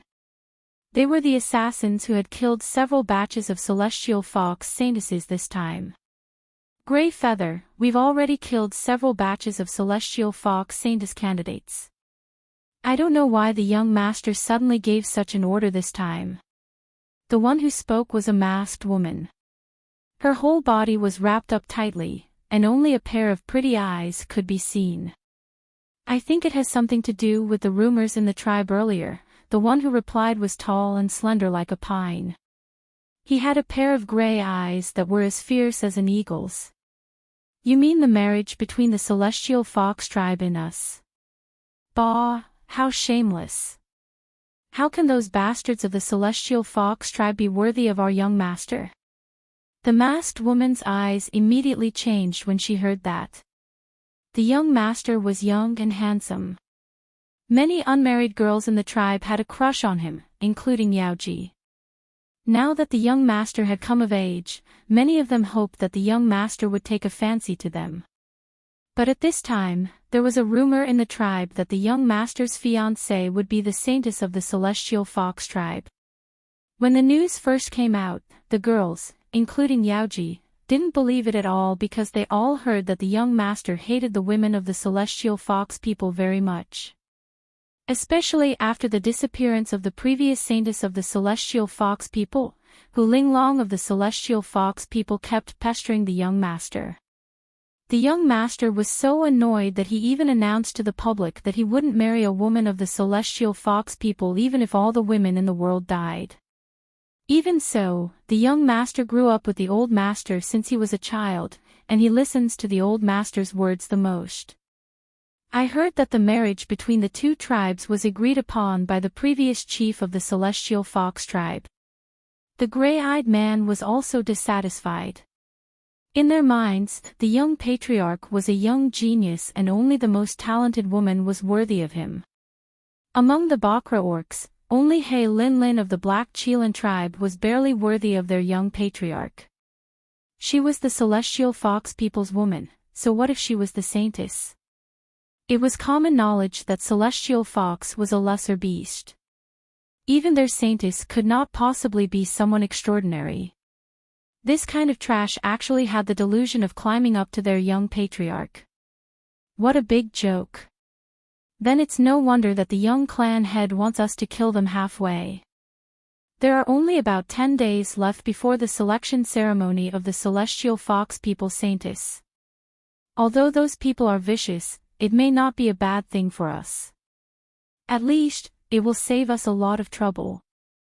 2 groups of people will get twice the result with half the effort, Grey Feather said coldly.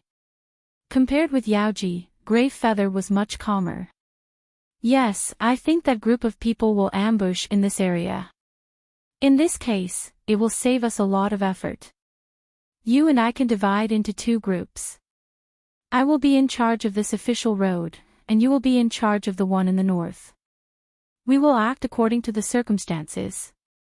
After a discussion, Yaoji and Grey Feather decided to kill the candidates of the celestial fox people saintess in the remaining 10 days. The smell of blood from the killings on the official road was still lingering. The selection of the celestial fox people saintess in Sangdu was finally settled. These are the 3 candidates who will represent Sangdu in the selection of the celestial fox people saintess. After several days and nights of strict selection, Hishur finally selected 3 women of the celestial fox people who were better than others in temperament, strength, and appearance among hundreds of candidates. 2 of them were mixed-blood celestial fox, and the other was a purebred celestial fox. These 3 people would set off in the next few days.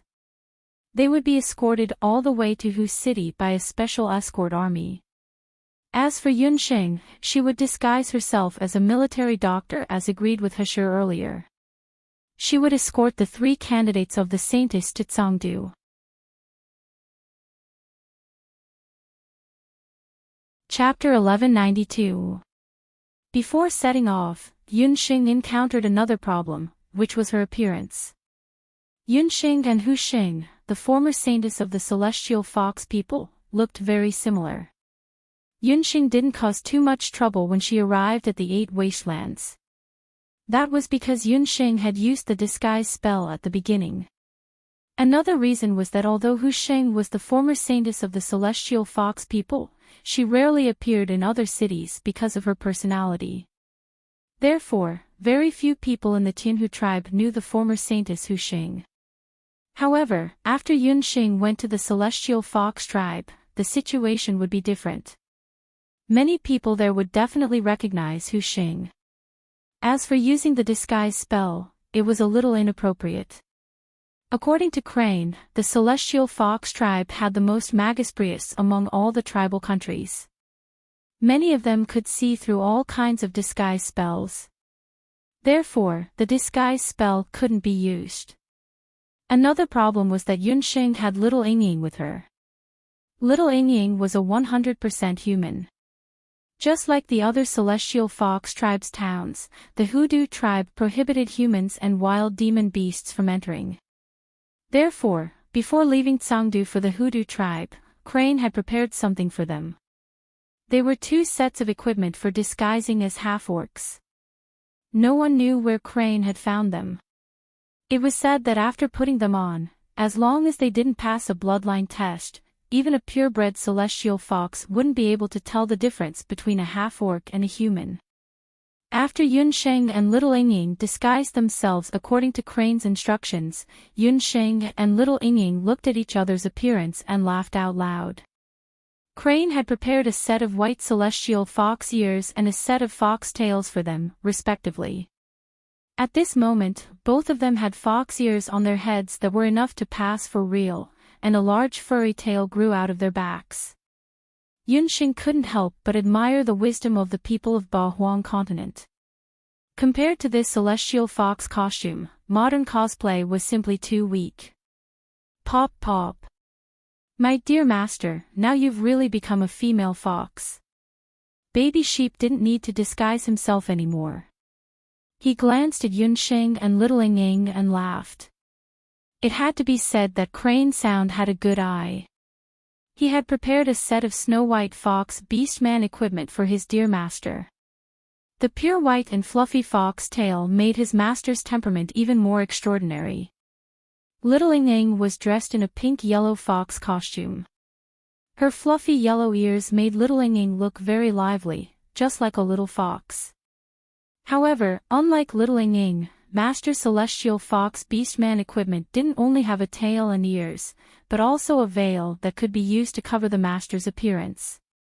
At the mention of fox, Yunxing couldn't help but think of Night Fox. Thinking about it, she and Night Fox had been separated for quite some time. According to their agreement, Yi Baiming would go to the Beast God altar to be baptized. Once he regained his human form, he would come to the Celestial Fox tribe to meet up with Yunxing. The Celestial Fox tribe's headquarters was Hu City. If he wanted to, he would have already gone to Hu City to look for her. However, how was she going to contact Yi Baiming in such a big Hu City? Master, Uncle Crane Sound is calling us out. He said that the 3 candidates for the Celestial Fox People's Saintess have arrived. Little Ying was also very fond of her fox costume. She touched and touched it left and right. At this moment, Crane Sound reminded them outside the door that it was time to set off. Yunxing's identity this time was the female doctor who would set off with the team. As for little Ying, she was Master's herb gatherer. After the 2 of them were ready, they left the city guard mansion. In the square of Tsangdu, Hu Yu and Crane Sound were sending off the 3 candidates for the Celestial Fox Saintess who would represent Tsangdu to Hu City. Because 2 batches of candidates had already been sent off, this was already the 3rd time. The citizens of Tsangdu were no longer as enthusiastic as the first time they sent off the candidates. Some people were even quietly discussing whether the saintess who would be sent off this time would be able to return alive. Yunxing and little Ying were the last to arrive due to their costumes. Hu Yu had already said his farewell words, and the 3 candidates had already boarded their respective beast carriages. Nearly 200 beastmen and beastmen soldiers were in charge of escorting the candidates this time. According to the nobility of their identities, the purebred Celestial Fox Saintess with the noblest status would be in the 1st, 2nd, and 3rd carriage respectively for the 2 mixed-blood Celestial Fox Saintesses. As for Yunxing and little Ying's carriage, Yunxing had already taken care of it. Crane Sound had arranged for the simplest and most inconspicuous beast carriage. After Yunxing and little Ying boarded the carriage, Crane Sound walked up and gave them a few more words of advice. Lord Crane Sound, you don't have to worry. Little Ying and I will definitely arrive at Hu City smoothly. Yunxing was very grateful for Crane Sound's concern. As the carriages moved on, he watched the carriages leave before she returned to the mayor's mansion with a worried look on her face. About a day after Crane Sound returned to the city guard mansion, a messenger arrived at Tsangdu. Lord Crane Sound, there's news from the direction of Hu City just now. It says that another batch of Saintess candidates have been killed. This time, they died more miserably than the previous ones. The 3 Saintess candidates, without exception, were disfigured and killed without exception. What? Chapter 1193. On the official road, Yunxing soon received the message sent by Crane's men. After listening to the message, Yunxing's expression became solemn. 2 forces are joining forces to kill. It seems like the escort this time is more complicated than I thought. To be safe, Yunxing immediately stopped the carriages and stopped the general of the guards. She asked the guards to change the route.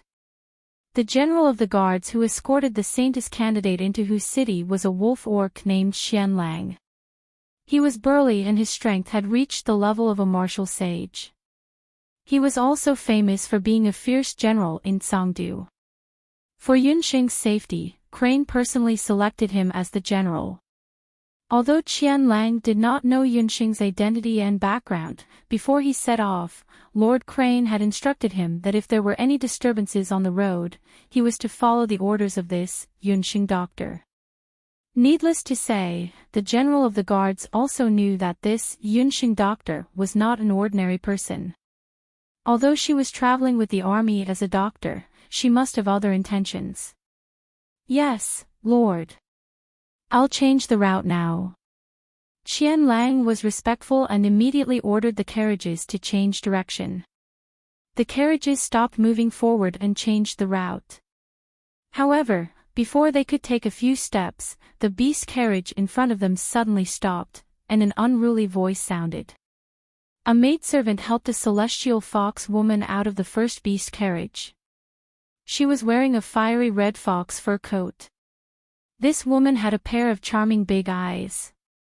There was a special charm in her every movement, which could make people's hearts sway. She really did look like a vixen. However, Yunsheng had seen Hu Linglong before. Compared to Hu Linglong, this celestial fox woman was slightly inferior. The celestial fox woman glanced at Yunsheng from the corner of her eyes. She saw that she was just an orc and a doctor of unknown origin. Who said we're changing the route? Why don't we take the official road and take the side road? If we can't make it in time for the selection ceremony in Hu City, won't all our previous efforts be in vain? Yunsheng had read all the information about the candidate celestial fox saintess selected by Hesher. The woman in front of him was called Hua Yanluo. She was the daughter of a concubine of the famous Hua family of the Tsangdu foxes. This woman was as beautiful as a rose. She had a fiery temper and always had her eyes on the top of her head. Although she was born in a prestigious family, because she was the daughter of a concubine, she had always been suppressed by her elder sister. With her status, she originally did not have the qualifications to participate in the saintess selection. However, during the third round, the legitimate daughter of the Hua family was unwilling to participate in the selection. She seized the opportunity and signed up for the saintess candidate selection. Only then did she succeed. After Hua Yanluo was selected, she found out that even Celestial Fox could participate in the selection of the saintess. Because of this, she had even complained. However, after that, she thought it through. It would be better if she was a mixed-blood celestial fox. In this way, her chances of being selected as the saintess would be greater. As the only purebred celestial fox in the team, Hua Yanluo naturally felt that her status was the most honorable. Along the way, she was arrogant and even asked for the best beast carriage. In order not to affect the progress of the team, Qianlang did not disobey her. This made Hua Yanluo even more arrogant and domineering. She obviously regarded herself as the leader of the team. Just now, she was taking a nap in the carriage and felt drowsy. Suddenly, she saw the carriage suddenly change direction.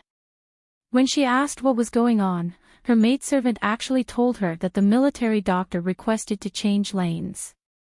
Qianlang Darren actually did it. She, Hua Yanluo, did not say anything, let alone a military doctor. Originally, there was no military doctor in the team of saintess candidates. It was Lord Hesher who was meddlesome. He said that he was worried that there would be an accident on the road, so he arranged a doctor. Hua Yanluo also asked around. The military doctor was not Dr. Tsangdu. It was said that Lord Hesher brought her back after he went to Crescent Spring Town and discovered that she had excellent medical skills. How good could a military doctor who had not even led an official orc clinic be? She might have some shady relationship with Lord Hesher. That was why she became the military doctor in this team. Hua Yanluo immediately stopped the beast carriage and got down angrily. Miss Hua, please forgive us. Lord Hesher sent a letter saying that the official road is not safe and suggested that we take a small road. Although the small road is a little winding, it is hidden and safer. Moreover, I am very familiar with this area. I am 90% sure that we can reach Hu City on time and not delay your important matters. The general knew Hua Yanluo's temper and could only persuade her patiently. Where is Lord Hesher's letter? Unexpectedly, after Hua Yanluo heard it, she was still like a peacock and refused to give in. This. Lord Hesher sent a verbal message, not a letter. The general looked at Yunxing awkwardly. The situation was urgent and Lord Hesher did not have time to write a letter. Moreover, Yunhua Yanluo also said that Lord Hesher sent a verbal message. In other words, this half-human military doctor said these words casually. Since there is no letter, it is very likely that she made it up. I think her origin is unknown.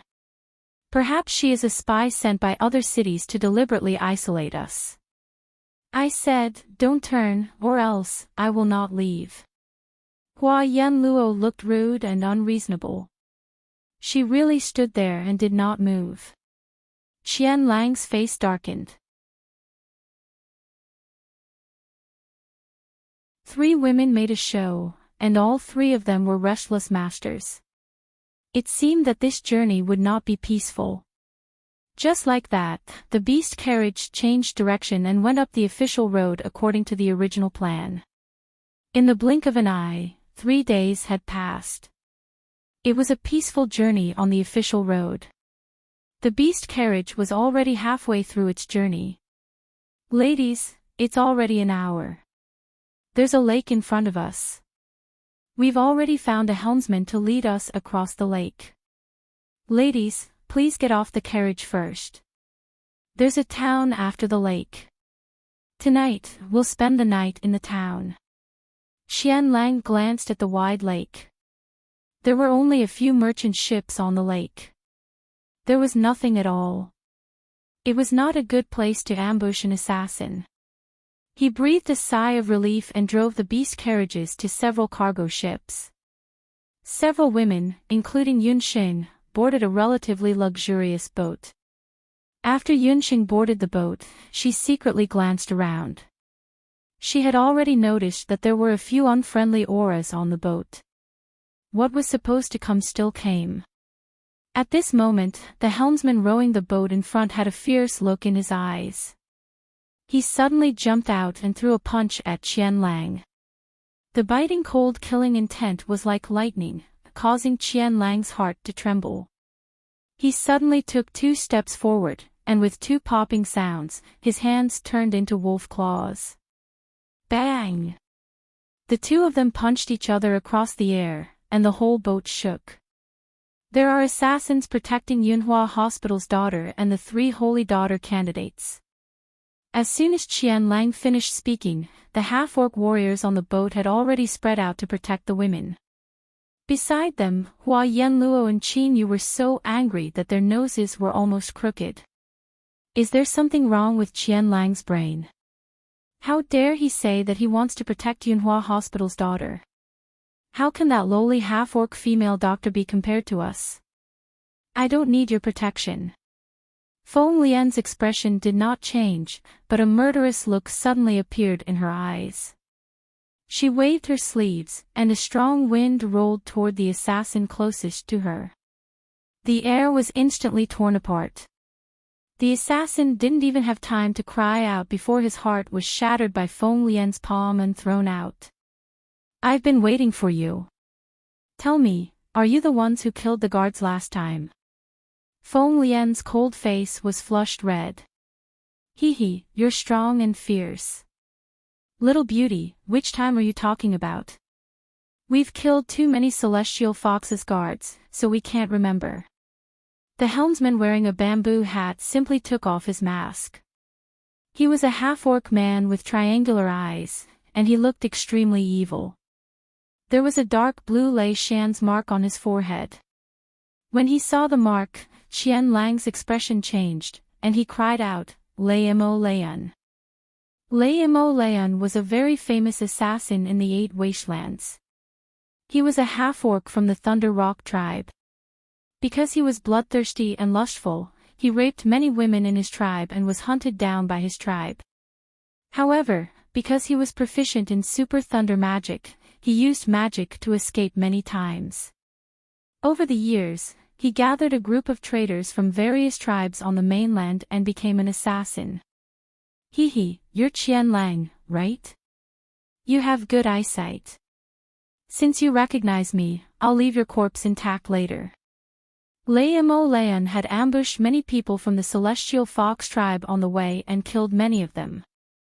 The women from the Celestial Fox tribe were the most beautiful among the few major tribes, so Imo Leon had ruthlessly ravaged them many times. This time, he encountered the group escorting the Saintess candidate from Tsangdu. He followed them all the way to the waterway and secretly attacked. He didn't expect Qian Lang to be an expert. Even Feng Lian, one of the Saintess candidates, was not weak. After seeing Imo Leon's perverted face, Hua Yanluo and Qin Yu felt so regretful that their intestines turned green. If they had known this would happen, they would have taken the mountain path. It would have been better than meeting such a troublesome Imo Leon. Only Feng Lian's face was filled with hatred. I don't care who you are. I only know that you killed my elder brother, and I want to avenge him. Feng Lian came to the Saintess election this time mainly for revenge.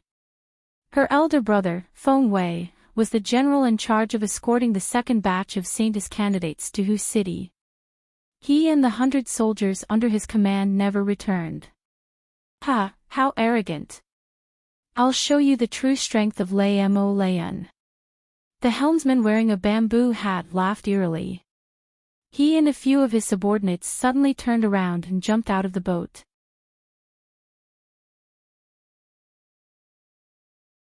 Chapter 1195. Imo and his men suddenly abandoned the ship and left. This sudden turn of events stunned everyone on the ship. Ying, no matter what happens later, hold on tight to Master.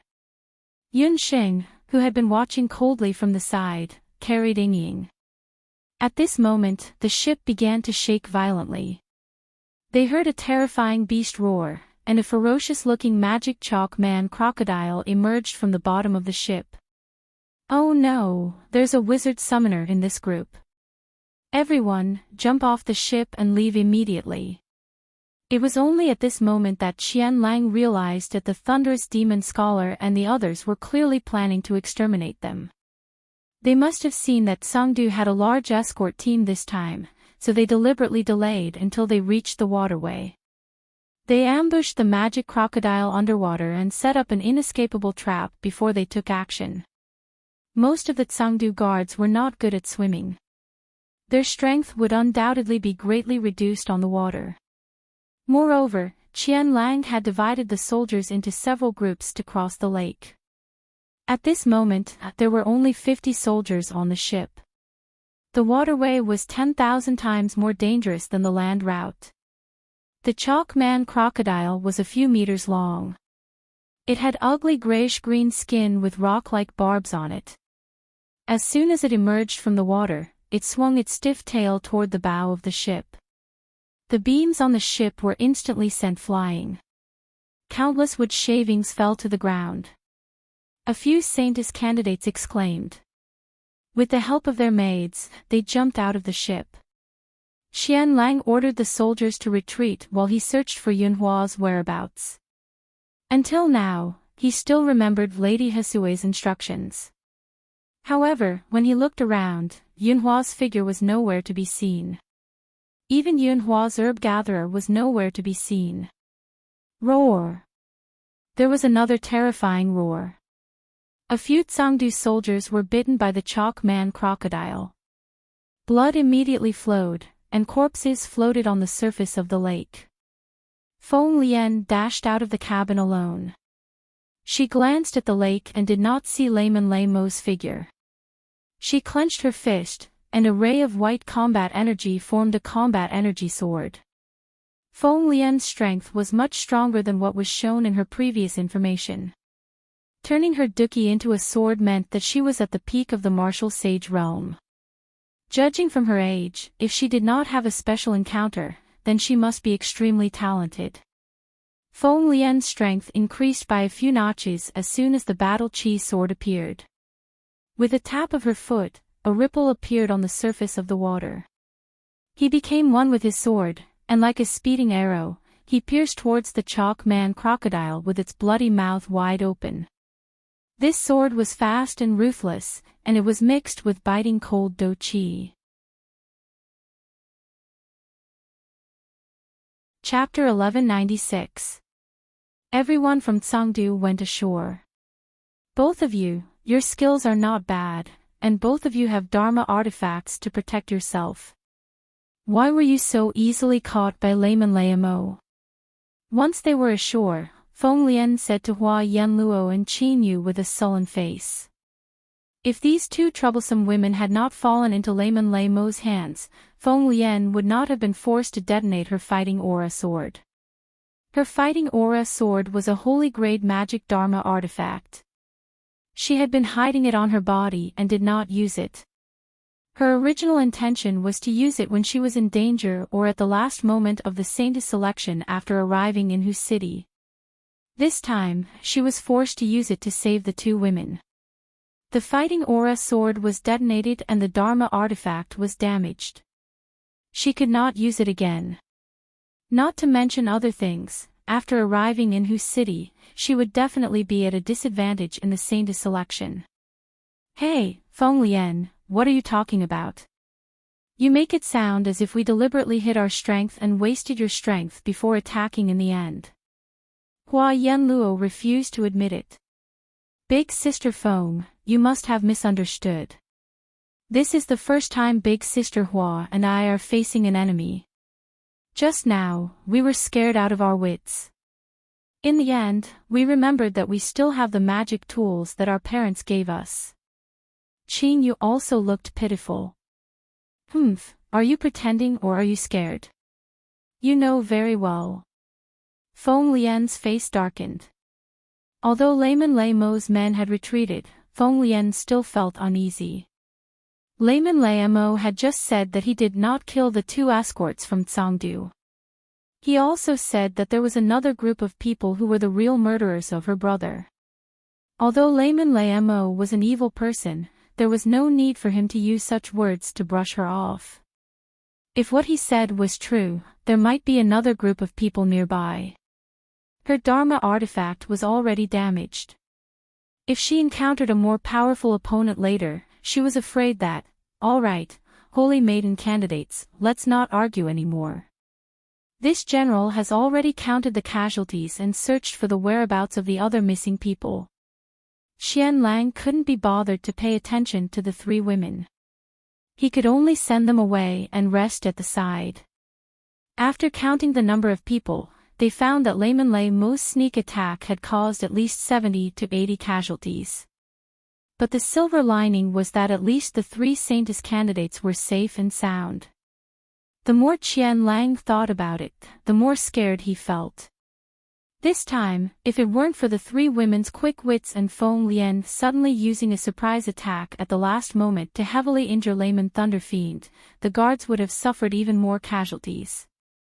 Right now, what he was most worried about was that the female doctor from Yunhua Hospital was nowhere to be seen. On the other side of the lake was a vast forest. It was almost dusk. At this time, if they forced their way across the lake, even if they reached the other side, it would already be dark. It was undoubtedly very disadvantageous to search for people at this time. Moreover, the forest was vast. They did not know if there were ferocious demonic beasts in it. Qian Lang pondered for a moment. Then, he looked at Hua Yanluo and Qin Yu, who kept complaining. He could only frown and ordered them to set up camp by the river. They would cross the lake to look for people at dawn. Master, I did as you said. You have to come back soon. Little Ying looked at the other side of the lake and stuck out her tongue. On the other side of the lake, there were layers of green and dense forest. Yaoji and a few of her clansmen were standing in the forest. They all saw the chaotic battle on the other side of the lake. I didn't expect Layman Mo to be killed. Yaoji was surprised. She and Layman Mo's group lurked in this area. Because of Layman Mo and his group, she did not have to do much. In the past few days, most of the candidates for the Saintess of Celestial Fox who passed by this area were killed. Only this group of guards from Tsangdu were lucky enough to survive. However, after going through such a chaotic battle, the few experts in the opposing team are already physically and mentally exhausted. You are unlucky to have met me, Yaoji. I'm not a scum like Layman Mo, Yaoji said in a crisp voice. Huh, is that so? That's not necessarily true.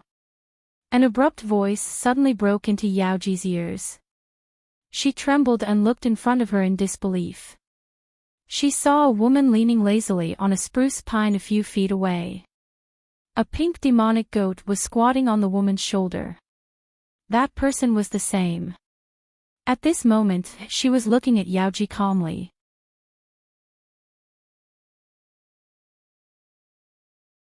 Chapter 1197.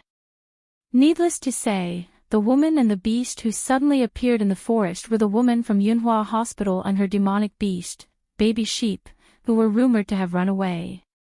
Just now, Tsangdu's people and Layman Mo's people were fighting fiercely on the lake. Yunxing brought little Yingying to the shore and found a beach with good scenery to watch. When she watched, Yunxing found that Feng Lian's bravery surprised her.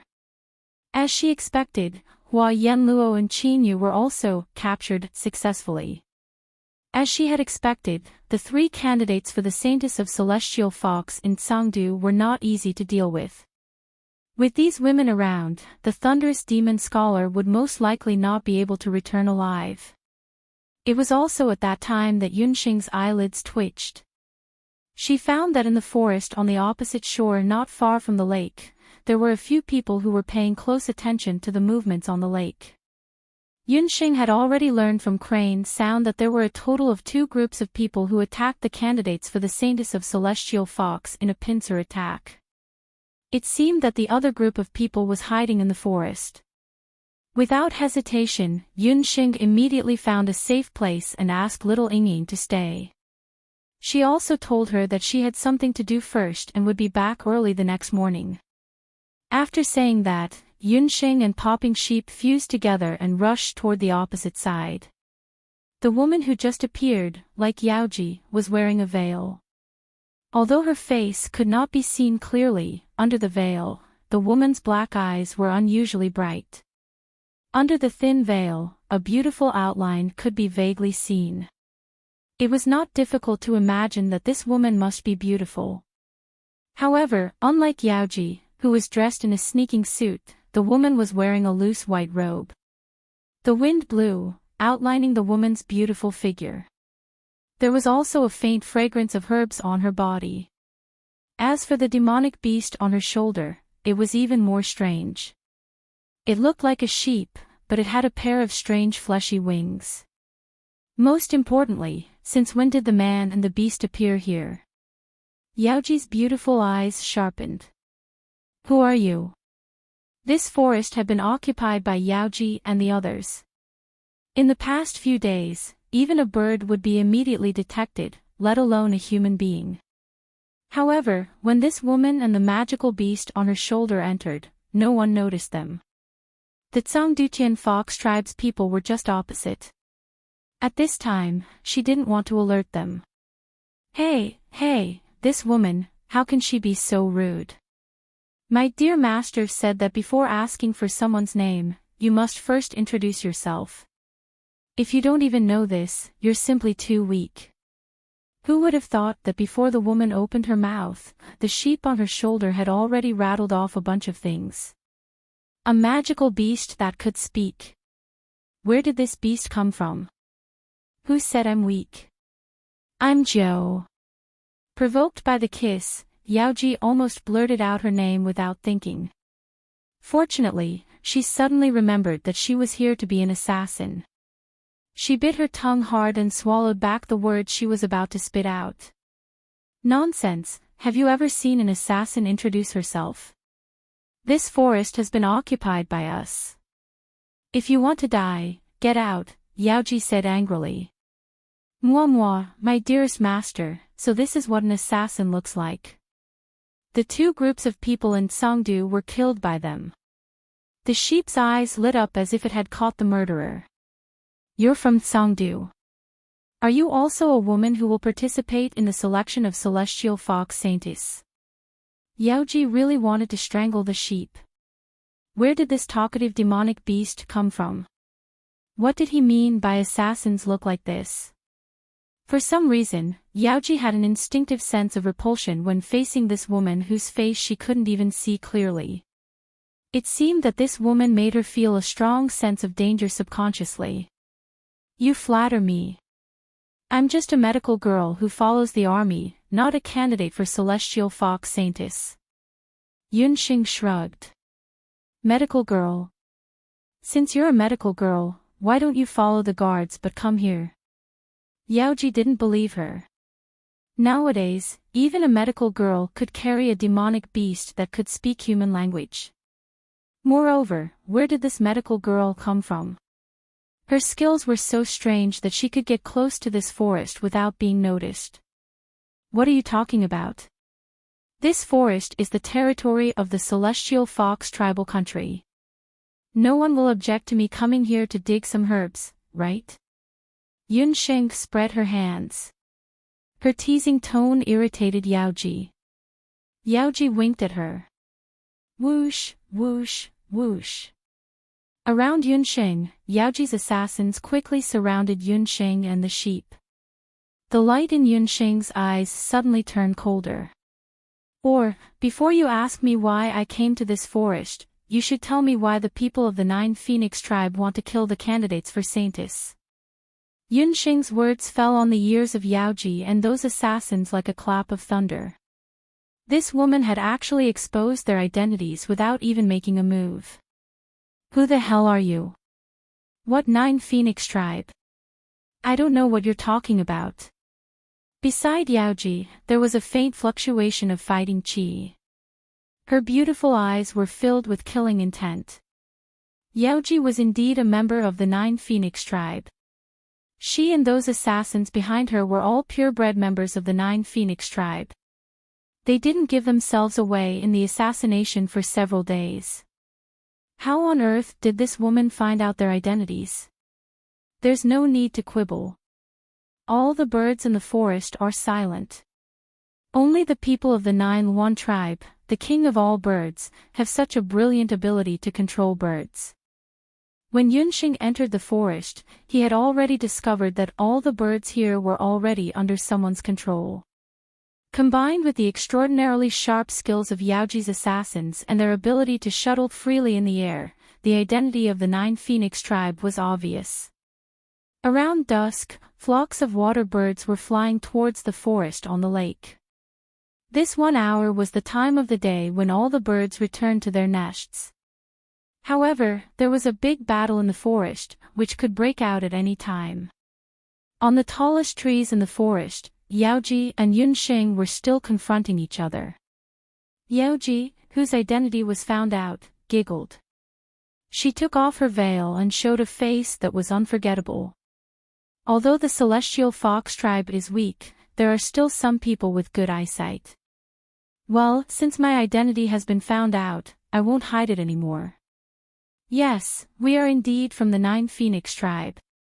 As for why we want to kill the candidate for saintess of the Celestial Fox tribe, you'd better ask the god of the underworld after you die. Yaoji said and suddenly opened her arms. Her figure strangely appeared in front of Yunxing. One could only hear a roaring thunder explosion. There was already an additional Do Chi ball in her hand. The Do Chi ball's power was no small matter. Boom! There was a deafening sound as two figures collided on the tree.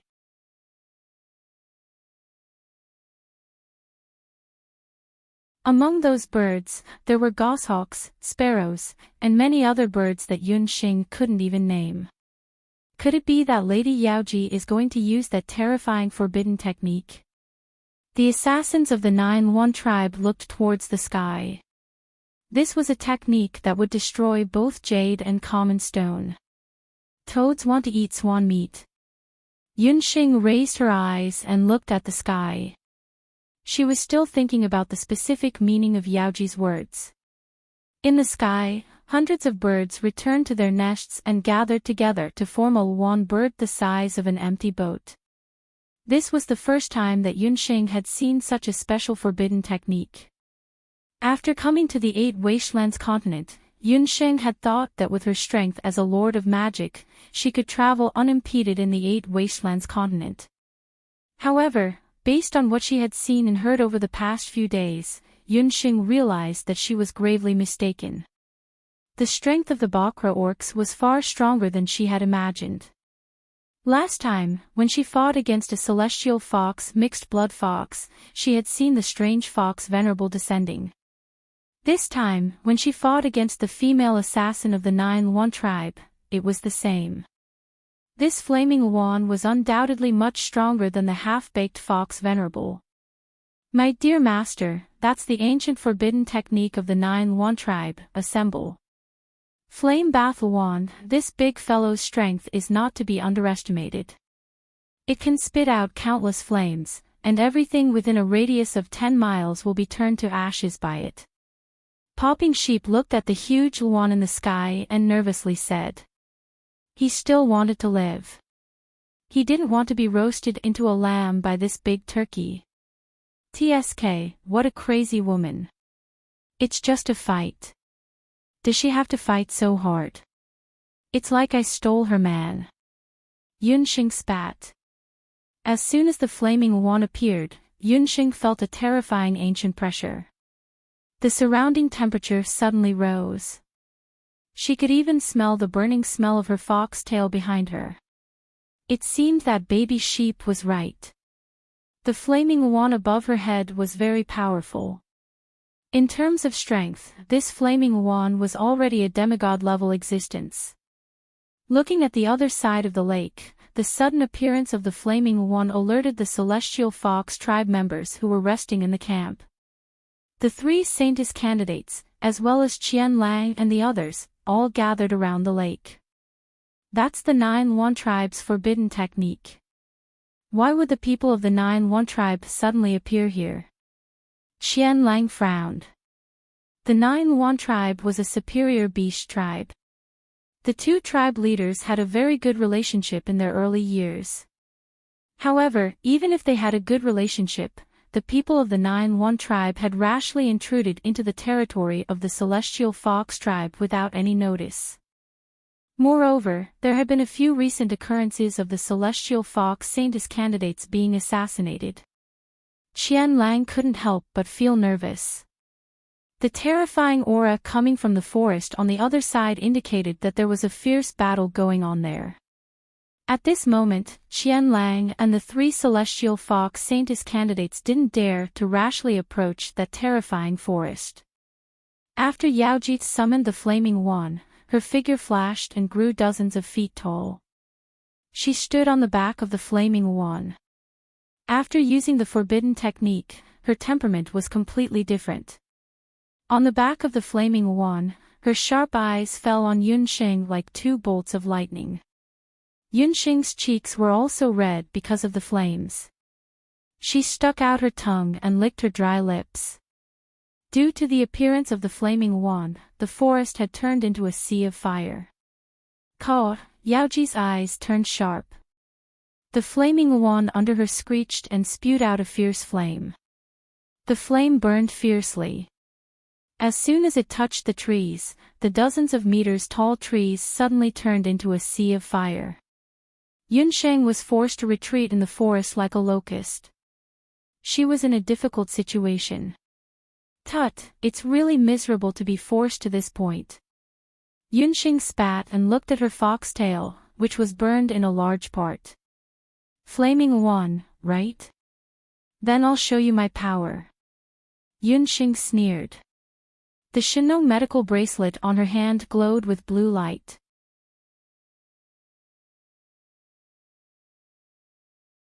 Chapter 1199. In the sky above the forest, the terrifying fiery Luan was like the god of fire descending to the world. Flames instantly ignited the whole forest.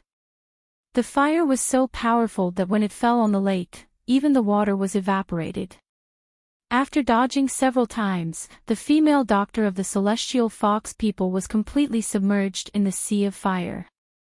The rest of you, immediately kill the people of the celestial fox tribe. Leave no one alive.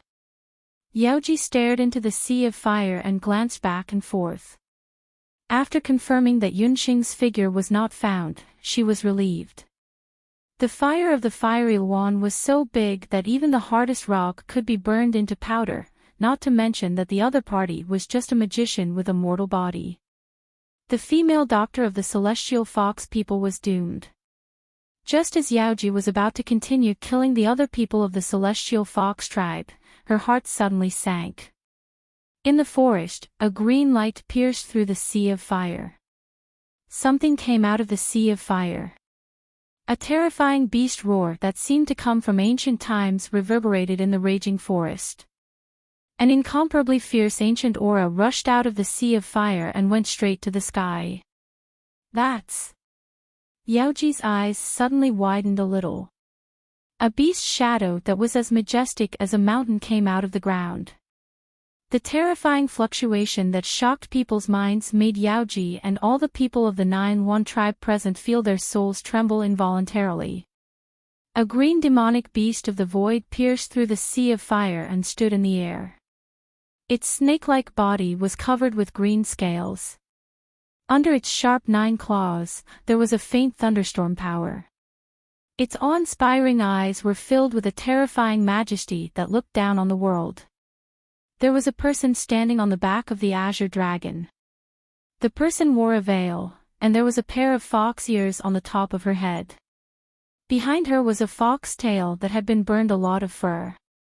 The azure dragon totem was a divine beast that was even stronger than a demigod beast. When Yunsheng was in Grand Emperor City, she had obtained the help of the azure dragon, white tiger, and vermilion bird of the 4 great divine beasts. The 3 divine beasts had promised that as long as Yunxing could save the 4 divine beasts and return them to the path of the gods, they would give Yunxing a chance to summon them. Yunxing inlaid the totem emperor jades of the 3 mythological beasts into the Fictional medical bracelet. Last time, in the Pinglai Sea, she had used the vermilion bird totem. This time, she had another chance to use the azure dragon totem. After witnessing the divine might of the flaming wand, Yunxing already knew that only the azure dragon of the water element could compete with the flaming wand. That was why she had summoned her azure dragon totem in the sea of flames without hesitation. Dragon. It's a dragon. He saw the 2 people in the sky, and his face was full of fear. Although Qian Lang and others were far away from the fierce fight just now, they clearly saw the scene of the azure dragon and the flaming wand on the verge of breaking out.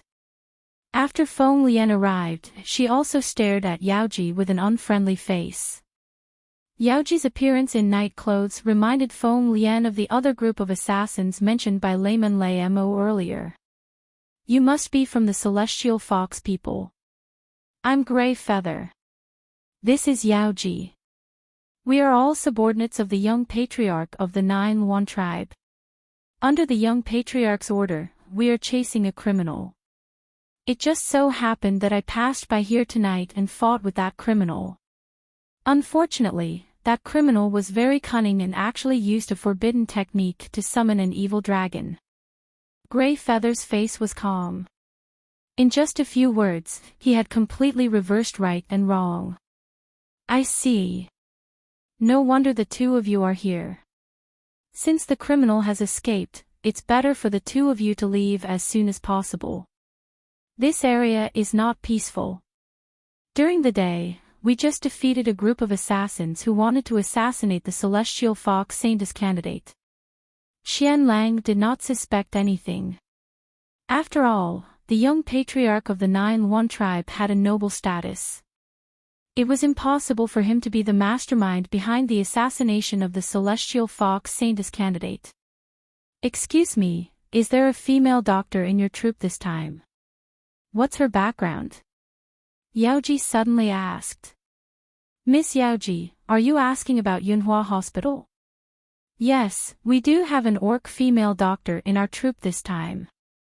However, we were ambushed by Layman Lay Mo during the day and got separated on the waterway. I'm also looking for the whereabouts of Yunhua Hospital." When he heard about Yunxing's whereabouts, Qian Lang hurriedly asked. He also learned to be careful and did not say more about Yunxing's background. "It's just that I saw a woman heading in that direction a while ago." Yaoji did not get an answer from her, but after she was sure that the other party was really a female doctor, she secretly remembered the name Yunhua Hospital's female doctor in her heart.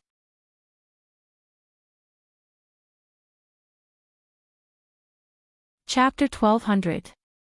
The commotion finally ended with the departure of Grey Feather and the others from the 9 Phoenix tribe. Qian Lang did not suspect that the assassination was related to the 9 Phoenix tribe.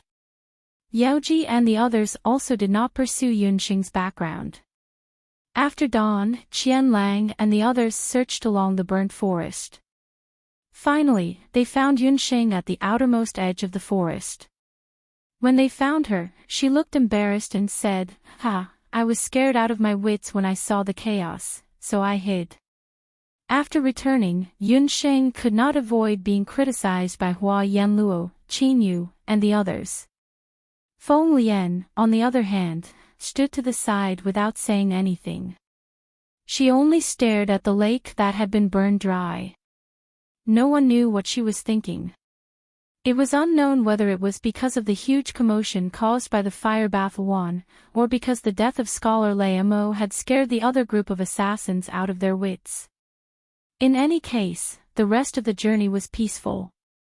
After a few days of hurrying, on the 10th day, Yunxing and the others finally arrived at the capital of the Celestial Fox tribe, whose city, under the escort of Qian Lang. Whose city was the most prosperous capital in the territory of the Celestial Fox tribe. It was an ancient capital with thousands of years of history. The scenery in the capital was beautiful. The streets were paved with bluestone, and trees that were commonly seen in the north were planted along the streets. On the streets, people of Celestial Fox people and Celestial Fox mixed blood could be seen everywhere. After escorting Feng Lian and the others into the city, Qian Lang and the others still had to stay in the city for a few days. Yunxing happened to be sightseeing in the city and asking about Hu Xing's family. "What a big house. Master, this place is many times bigger than Crescent Spring Town." Little Yingying was still dressed as a half-fox half-beast human. After following Yunxing, Little Yingying drank a lot of treasures like the water of life. In addition to the good food, she had grown a lot recently. Her whole body was pink and tender, and she looked like a completely different person from the child who had been beaten before. Today, she was also dressed as a mixed-blood foxman.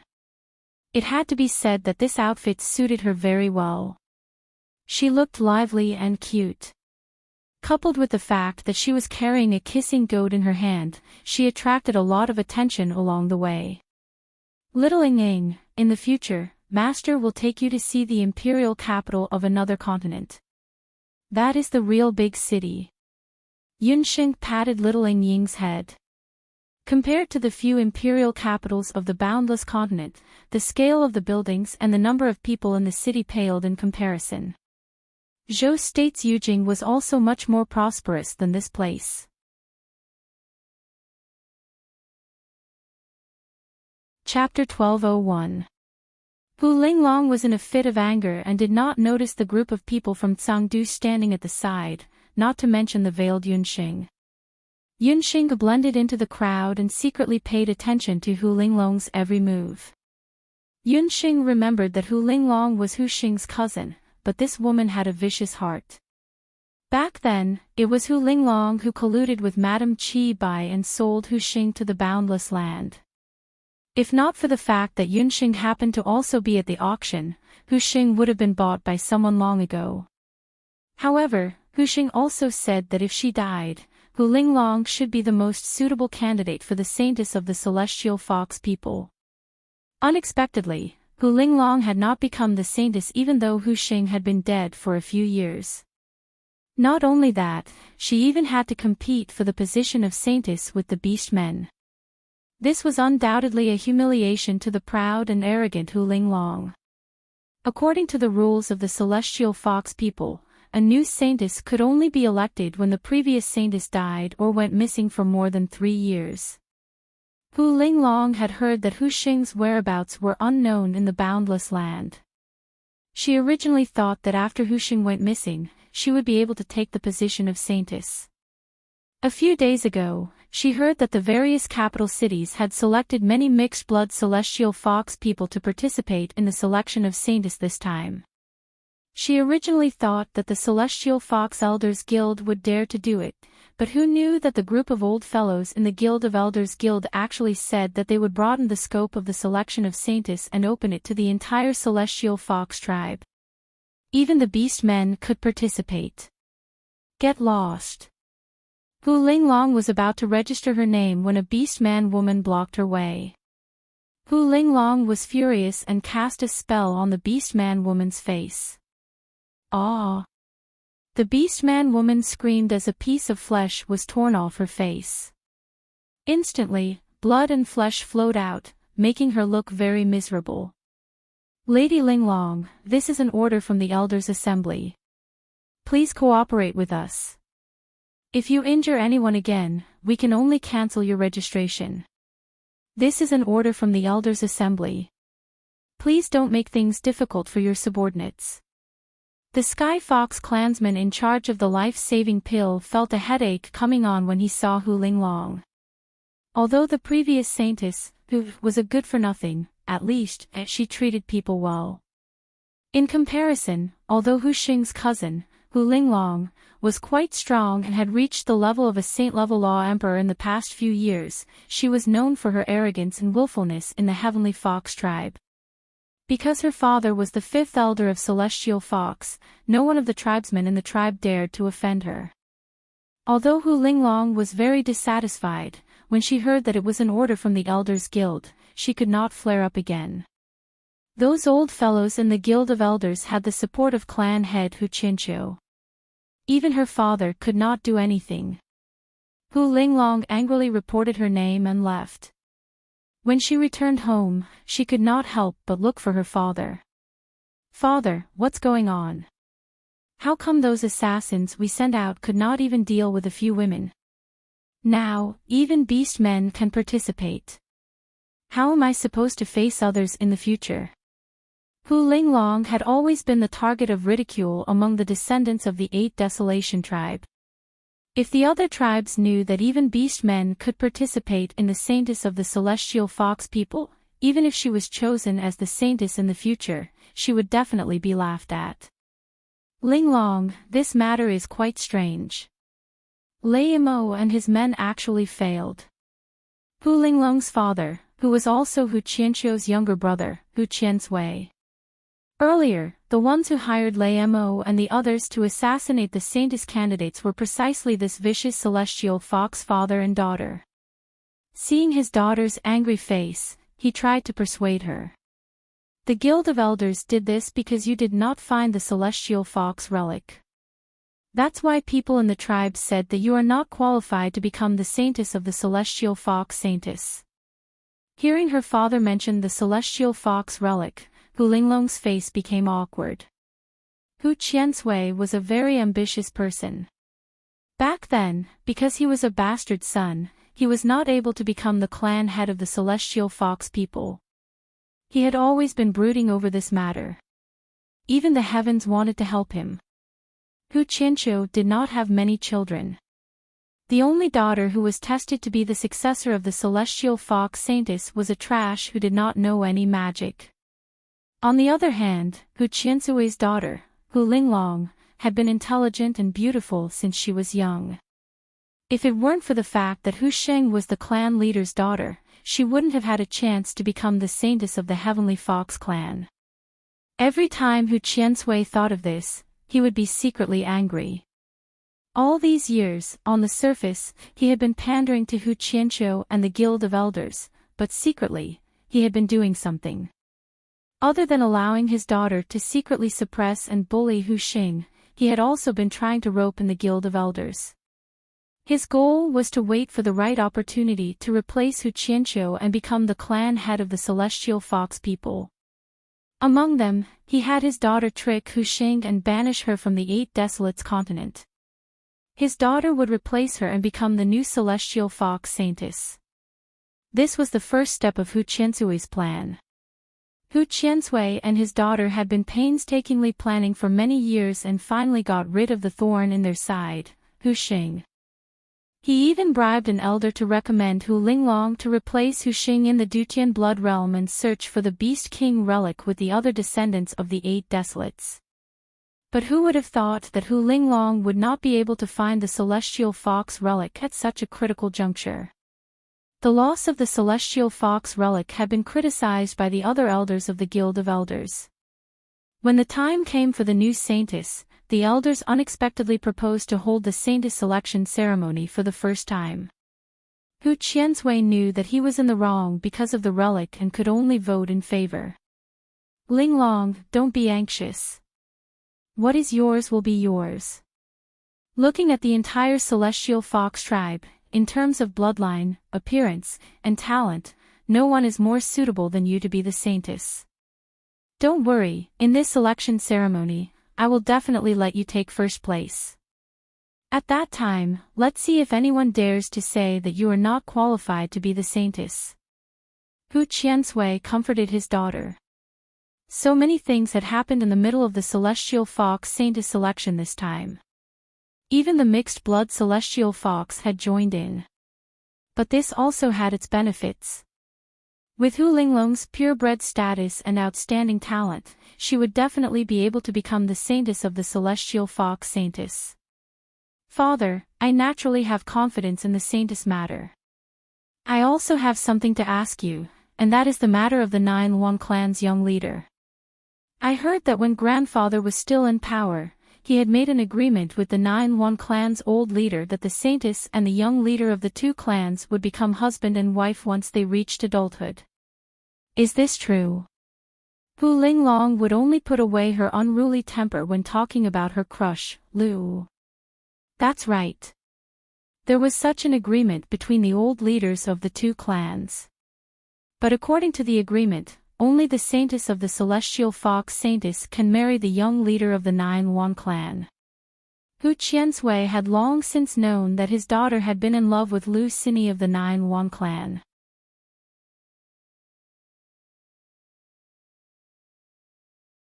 You should rest in the inn first and wait for the follow-up arrangements of the saintess selection ceremony. Qian Lang also heaved a sigh of relief after escorting everyone safely to the inn. They returned to the inn. Lord Qian Lang, I want to walk around. I will return to the inn later. Yunxing wanted to inquire about the whereabouts of Night Fox in the city. After parting with the others, Yunxing went to several inns in Hu City, but did not find any news about Night Fox. When she returned to the inn, Yunxing heard a commotion just as she entered the inn. He heard Hua Yan Luo and the others were at the door, arguing with a few unfamiliar women. We booked the room first. Why should we give it to you? Hua Yan Luo and Qin Yu stood together and did not see Qian Lang and Feng Lian. The 2 of them were arguing with 3 other women. Who do you think you are? One of you is the daughter of a concubine and the other is a mixed-blood Celestial Fox. You want to stay in the best room. Why don't you take a look at yourself in the mirror?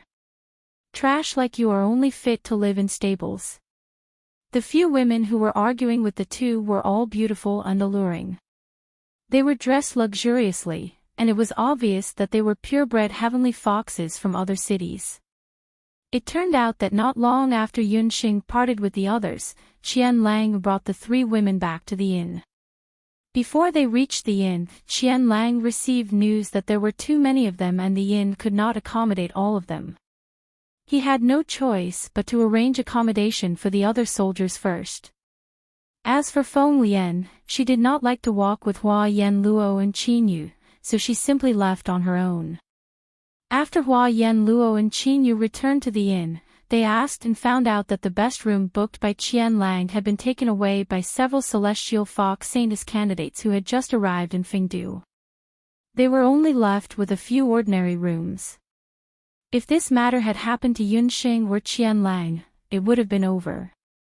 After all, the only difference between the ordinary room and the best room was the size of the room, and the other facilities were similar. However, it was Hua Yen Luo and Qin Yu who ran into this matter. These two women were not easy to deal with. They thought that the Saintess candidates from other cities were staying in the best room. If they stayed in the ordinary rooms, wouldn't they lose out before they even participated in the Saintess selection? Thinking of this, Hua Yen Luo and Qin Yu simply quarreled with several Celestial Fox Saintess candidates from Fengdu. Who is not up to standard? You little bitches, you just rely on the power of your family. If you have the ability, let's compete. Hua Yen Luo hated it when others talked about her identity as a concubine's daughter, and Qin Yu hated it when others said that she was a mixed-blood celestial fox. Chapter 1203.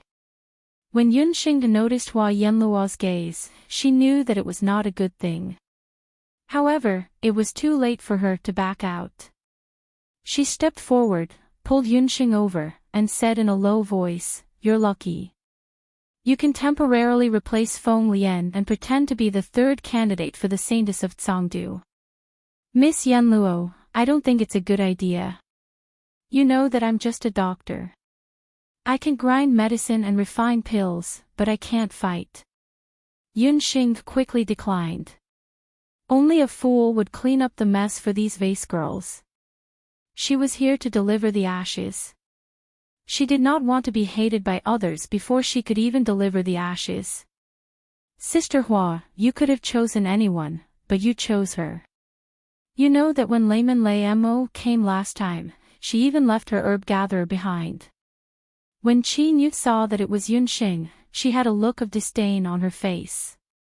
When she thought about the last time when everyone escaped from death, this woman hid somewhere. Qin Yu felt frustrated. If Qian Lang had not been polite to Yunxing along the way, Qin Yu and the others would have chased Yunxing away.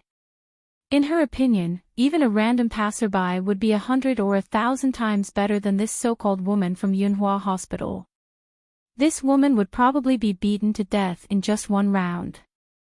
I already said that I'll replace her. We don't know where Feng Lian went. How can we find her in such a short time? Besides, there are 3 of us on each side, and we'll win 2 out of 3 rounds. As long as the 2 of us compete first and win 2 rounds in a row, she won't have to go up and embarrass herself. Hua Yen Luo was not stupid. She knew her own strength very well.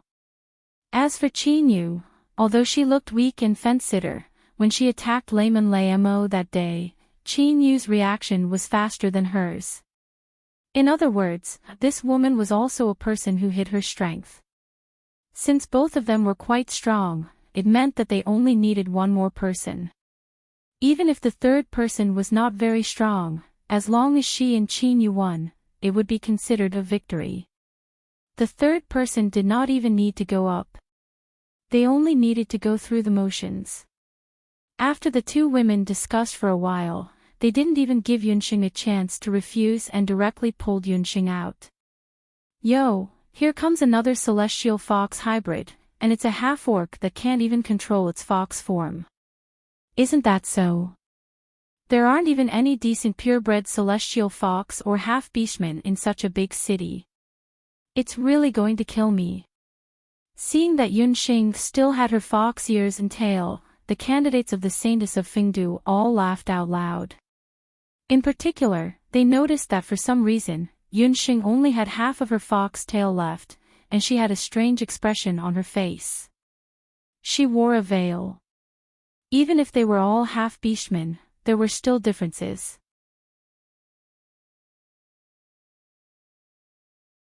Chapter 1204. The old patriarch of the 9 Phoenix tribe had put in a lot of effort into this. Since Green didn't like Hu Ling Long, he could just pick another one. Although the Celestial Fox people were weak, the Celestial Fox tribe was famous for its beauties among the Bakra orcs. The Celestial Fox women were all gentle and beautiful. There would always be one that his grandson would like. The old patriarch didn't want to have a granddaughter-in-law like He Lin Lin or a granddaughter-in-law like Rita from the Beaming clan just because he wanted to find someone powerful. The selection ceremony of the Heavenly Fox Saintess of the Heavenly Fox tribe this time was completely different from the previous years due to the interference of the 9 Phoenix Elder. Not only were there more people, but the Celestial Fox hybrids were also allowed to participate in the selection. This was the first time in the history of the Celestial Fox tribe. This time, there were dozens of purebred Celestial Fox and Celestial Fox hybrids participating in the Saintess selection ceremony. The old patriarch of the 9 Phoenix tribe had even prepared to bring his grandson to Hu City to observe the Celestial Fox Saintess selection ceremony. At that time, Green would simply choose whoever he liked to be the Saintess. However, when Green heard the news, not only did he not agree, he secretly went to the D tribe alone. Not only that, but Green also used the power of the Grey Camp behind his back and ordered people to assassinate the Celestial Fox Saintess candidate. Green's intention was very clear. If you want to choose, then kill whoever comes. Let's see where you can find the Celestial Fox Saintess after you kill them all. The old patriarch had only recently found out about this matter.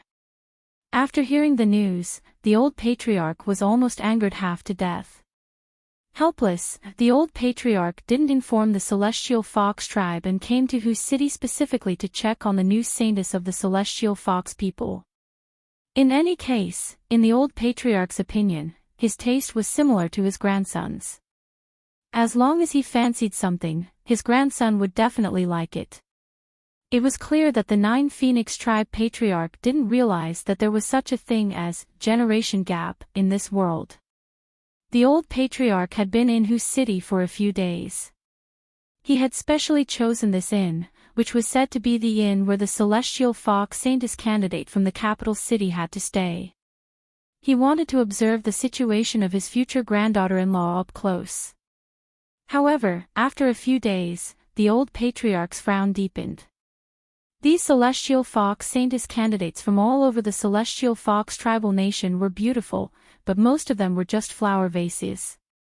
For example, the candidates for Celestial Fox's Saintess who had been arguing incessantly just now were actually cursing in public for a few rooms. Today, I've been appointed by the Saintess candidates to be the referee of this competition. I'll first explain the rules of today's competition. The competition is to learn from each other, and the winner of 2 out of 3 rounds will win. Don't overdo it and don't kill anyone. The loser will give up the best room. The owner of the inn stood in the courtyard and announced the rules of the competition loudly. He opened a business and didn't want his territory to be stained with blood. However, if he didn't compete, these Saintess candidates really didn't know how long they would make a scene here. The owner could only reluctantly become the referee. Speaking of this owner, although he was an inn owner, he could attract so many Saintess candidates to stay in his inn. Naturally, he had some background. These Celestial Fox Saintess candidates were all people with family backgrounds. He couldn't afford to offend them. But nominally, he was a businessman. Businessmen only cared about profits. Even though it was inevitable that they would suffer some losses in a duel, it would still be a good way to boost the reputation of his inn by attracting some attention. The owner was also very happy to have such a competition. Wait, the rules of the competition are correct, but there are some problems with the results of this competition. The loser just has to give up the room. It's too easy for them. As soon as the owner finished speaking, one of the 3 Celestial Fox Saintess candidates in Fengdu walked out. As soon as the woman appeared, the male animals present cheered in unison. The woman had a high nose bridge, a little red lips, and a fiery passion. The martial arts suit on her body boldly exposed her belly and long legs, full of exotic charm.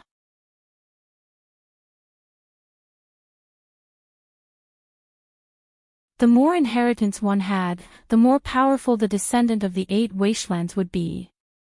In addition to the innate awakening of the inheritance, there was also the possibility of acquiring it after birth.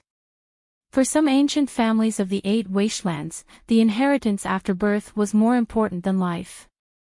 It could not be easily passed to outsiders. In each family, only a few talented descendants had the opportunity to practice it. These Heavenly Fox Holy Daughter candidates were too rash. To think that they would use something as important as the inheritance as a wager in front of so many people. Hearing that they were going to use the inheritance of the Celestial Fox as a wager, Qin Yu hurriedly pulled Hua Yanluo aside. "Sister Hua, I think we should forget about it. They are all purebred Celestial Fox. Lu Shuyu dares to use the fact that she is the legitimate daughter of the Lu family. She must have the inheritance of the Celestial Fox. We can't beat them." Qin Yu was a mixed-blood half-beast. She did not have the inheritance of the Celestial Fox. Her tone of admitting defeat stimulated Hua Yanluo's determination to win. "At this juncture, if we admit defeat, it will be even more humiliating. If we don't agree, we will become a laughing stock. We don't even have to participate in the following selection. We will be laughed at." Hua Yanluo was very proud. She gritted her teeth and looked at the candidates for the Saintess of Fengdu, who looked proud. How could Hua Yanluo not know what Qin Yu said? Lu Shuiyu must be up to no good. But in other words, if Hua Yanluo and the others won, in addition to getting a few rooms, they would also get a new inheritance of the Celestial Fox, which was something that could not be bought with thousands of gold coins. In the Celestial Fox tribal country, every family, including the Hua family and the Lu family, regarded the inheritance of the Celestial Fox as a secret. Hua Yanluo did not tell Qin Yu that among the purebred Celestial Fox, there was another saying. The more inheritance of the Celestial Fox, the stronger the strength of the Celestial Fox. In the older generation of Celestial Fox, there was a legend waiting to be verified. That was, if there was a Celestial Fox who could learn 9 inheritances of the Celestial Fox, he or she might become the strongest Celestial Fox with 9 tails in the history of the Celestial Fox. At that time, not to mention the Celestial Fox tribe, even the leaders of the other Bakra orcs might not be a match for the 9-tailed Celestial Fox.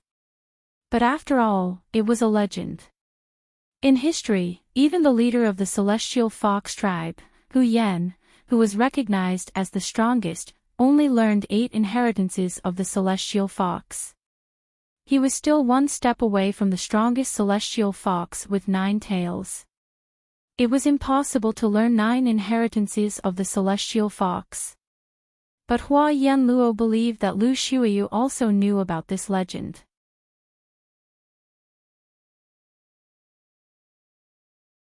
On the other side, Lu Shuiyu and the others had calm expressions, as if they were used to this kind of preliminary competition order. Lu Shuiyu was the last to compete. In terms of strength, Lu Shuiyu was clearly the strongest. Although Hua Yanluo was stubborn, she was unwilling to face Lu Shuiyu directly.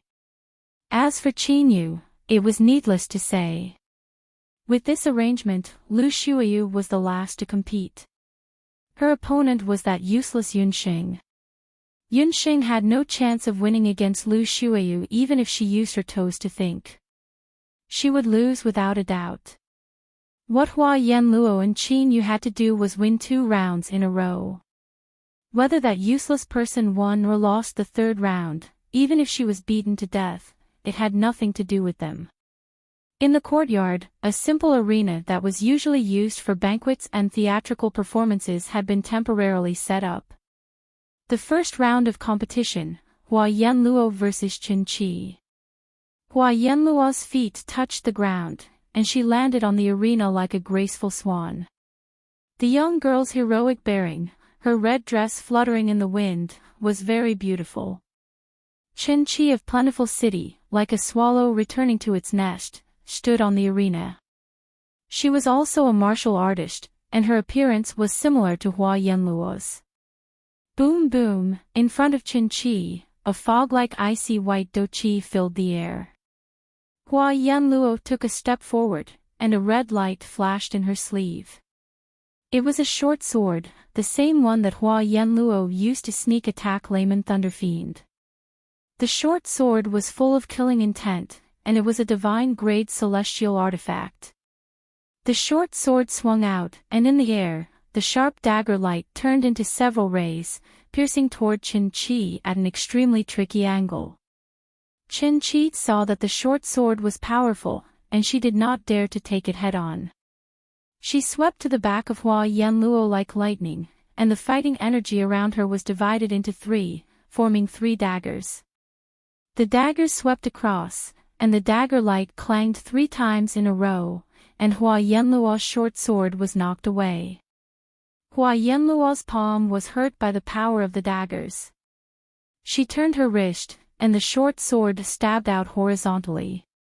The sword move was not very mysterious, but after combining Hua Yanluo's fighting energy, it became a blur. The sword light turned into a snowy shadow, confusing Chen-Chi's eyes. For a moment, Chen-Chi was forced to take a few steps back. Chen-Chi was not easy to deal with, and she flicked her fingertips. The 3 daggers seemed to have eyes of their own, as they turned around and stabbed towards Hua Yanluo's face. The 3 daggers were extremely sharp, and they were aimed at Hua Yanluo's vital parts. If they hit, Hua Yanluo's head would be pierced in an instant. Qi Niu, who was watching from the side, could not help but exclaim softly.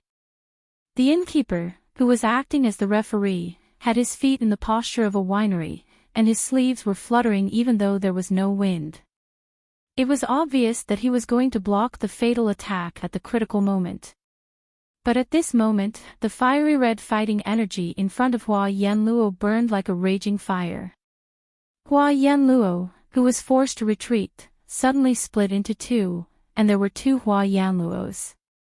The inheritance of Celestial Fox, Traceless Fox Shadow, said the 9 Phoenix clan leader indifferently by the window. As soon as the inheritance of Celestial Fox came out, the 2 Hua Yanluos danced in the air with their short swords, forming a beautiful sword flower, and with a few clangs, they blocked the 3 daggers. On the other side, the newly transformed Hua Yanluo waved her sleeves, and a biting cold fighting energy rushed toward the defenseless Chen-Chi. Bang! Chen-Chi groaned and was knocked out of the ring and fell to the ground. The winner has been decided. You have lost the first round. Hua Yanluo withdrew her fighting energy, and her pretty face was full of killing intent. Although she had won this round, it was not an easy win. She had to use the inheritance of Celestial Fox and a holy weapon to defeat Chen-Chi. But a win was a win. A good start meant that she only needed to win 1 more round in the next 2 rounds. Under the envious eyes of the crowd, Hua Yanluo walked down the ring proudly like a peacock spreading its tail. On the other hand, although Fengdu had lost the first round, Lu Shuiyu did not seem to mind. After checking on Chen-Chi's wound, she whispered a few words to the other Celestial Fox Saintess candidate. Qi Niu glanced at the opponent's camp. In the second round, she would be facing the Celestial Fox Saintess candidate named Lu Yunchuang.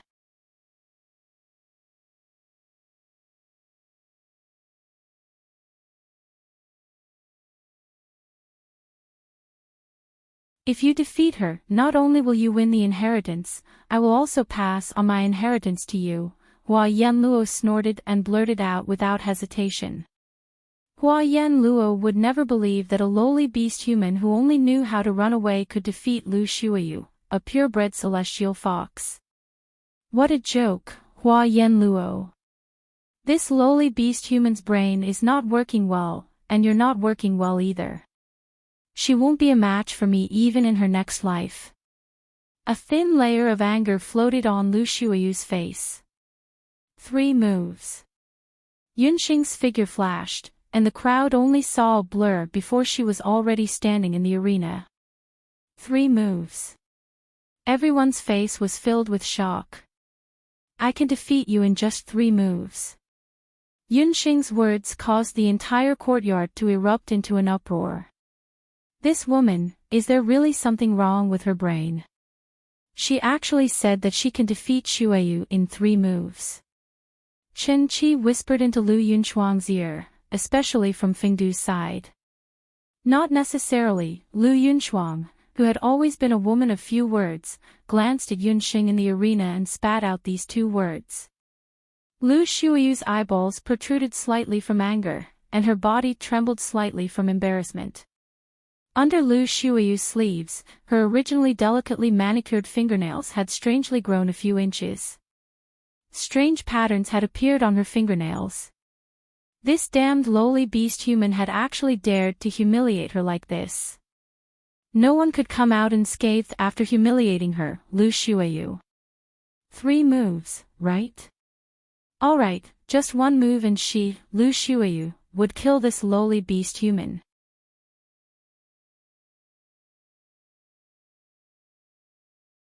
Chapter 1209. Lu Shuiyu leaped forward like an arrow, and she also jumped onto the stage. Her eyes were cold as ice. She looked at Yunxing slowly and murderous intent rose in her eyes. This celestial fox half-beast human was really reckless. Facing Lu Shuiyu's murderous eyes, Yunxing, who was wearing a veil, looked indifferent. The innkeeper, who was acting as the referee, was sandwiched between the 2 women. He had goosebumps on his face for no reason. He could feel the dagger-like gazes flying back and forth between the 2 women. The 3rd round of the competition begins. Lu Shuiyu took a step forward and her murderous intent gushed out like a flood. Rip, there was a sound of clothes tearing on her right arm. His arm, which was as white as jade, had undergone a shocking change. Lu Shuiyu's hand expanded several times and turned into a fox claw full of hair and sharp as a blade. The moment the fox claw touched the ground, numerous sharp doqi ripples appeared around the claw, as though a rock had been thrown into a lake. The fox claw was like an indestructible spear. It attacked Yunxing at a speed and trajectory that was difficult to be seen by the naked eye. Yunxing could see that Lu Shuiyu was different from before at a glance. Her suddenly changed arm gave Yunxing an illusion. It was very similar to the Qilin arm of the Black Qilin tribe that Yunxing had seen earlier. Yunxing seemed to know that the fox claw was not to be underestimated. A pair of wind wings immediately appeared behind her back. She took a series of exquisite steps and dodged Lu Shuiyu's fox claw attack. That's Yama's fox claw, Lu Shuiyu's celestial fox inheritance. Below the arena, Hua Yanluo and Qin Yu's faces changed from red to pale. They did not expect that Lu Shuiyu would use the celestial fox inheritance on the coward Yunxing without any explanation. Celestial fox's inheritance was also divided into different levels. For example, Hua Yanluo's inheritance could only be regarded as a very ordinary inheritance. However, Lu Shuiyu's fox claw was different. The Yama fox claw could instantly increase a person's attack power by more than 10 times. It was said that the sharpness of the Yama fox claw could destroy a saint-level defensive artifact with a single claw. Although Yunxing's night demon footwork was exquisite, her Yama fox claws were also inexhaustible. Clang! Yunxing used her magic scepter to block a Yama fox claw. There was a spark between the scepter and the fox's claw, and a small cut was made on the bone enchanting scepter by the extremely hard fox's claw. 1 move had already passed, so there were only 2 moves left. Yunxing frowned. She had previously boasted that she could defeat Lu Shuiyu in 3 moves. If she could not defeat Lu Shuiyu in 3 moves, she would still lose. There were only 2 moves left. How could she block Lu Shuiyu's attack and defeat her at the same time? In a flash, Lu Shuiyu's claw arrived again. Dark Heavenly Thorn. Yunxing saw it accurately, and the soul stone on the magic scepter flashed. Above the clear sky, there was a sudden clap of thunder, and a dark, thorny lightning bolt that looked like the roots of an old tree broke through the sky. There was a loud rumble, and it shot towards Lu Shuiyu. Super spell, Dark Heavenly Thorn. This name flashed across everyone's mind. As a mage, Qinyu only felt that her mind was blank for a moment. That cowardly half-orc could actually use such a powerful super spell in an instant. The powerful dark magic power rushed towards Lu Shuiyu. There was no fear on her face, and the strange incantation on the fox's claw glowed. A red light flashed on the fox's claw, and the 5 claws tore through the air. The powerful qi tore the dark heavenly thorn apart, and the black dark heavenly thorn was cut into several pieces. What? Yunxing was shocked. She did not expect that her dark heavenly thorn was actually unable to defeat Lu Shuiyu. This was the celestial fox's inheritance? There is only 1 move left. Lowly half-orc, let me send you to hell. Lu Shuiyu smiled sinisterly. There was only madness left on her originally beautiful face. Not good. As the referee, the inn owner sensed the strong murderous intent on Lu Shuiyu's body. It was agreed that this competition would stop when it was over.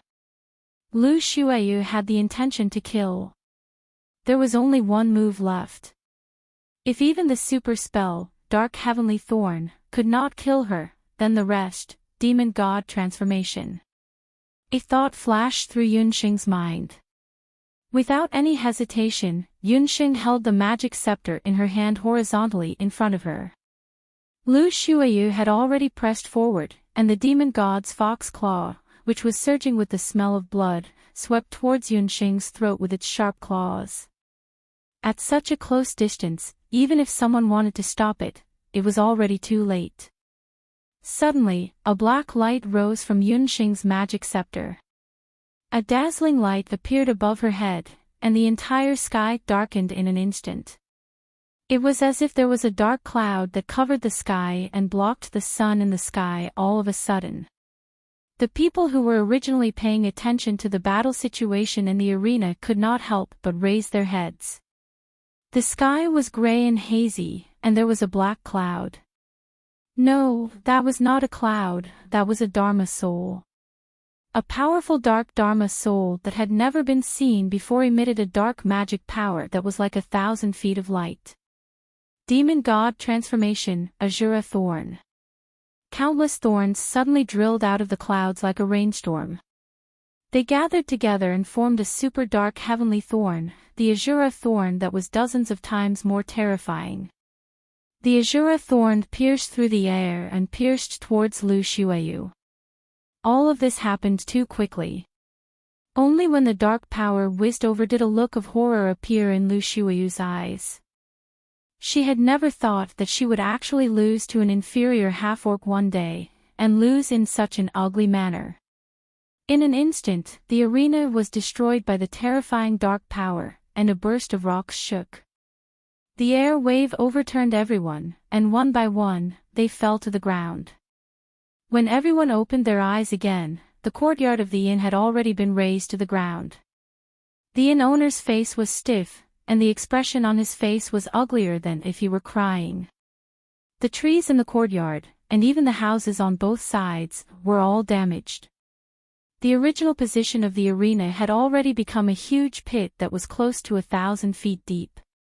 Above the pit, a person stood in the air. Her veil fluttered, revealing the beautiful curve of her chin. Her clothes were a little tattered, and there was some dust on her face, but this did not detract from the fact. Tsangdu's Saintess candidate had won. Tsangdu's inferior half-orc celestial fox Saintess candidate had defeated Fengdu's Lu Shuiyu. At the bottom of the pit, Lu Shuiyu was like a piece of trash, charred black. Her clothes were tattered, and her appearance could not be seen clearly. I said it would only take 3 moves, Yunxing spat out a sentence. At that moment, in everyone's eyes, this unknown Sangdu Saintess candidate was like a god. Her black eyes shone like the brightest stars in the sky before dawn.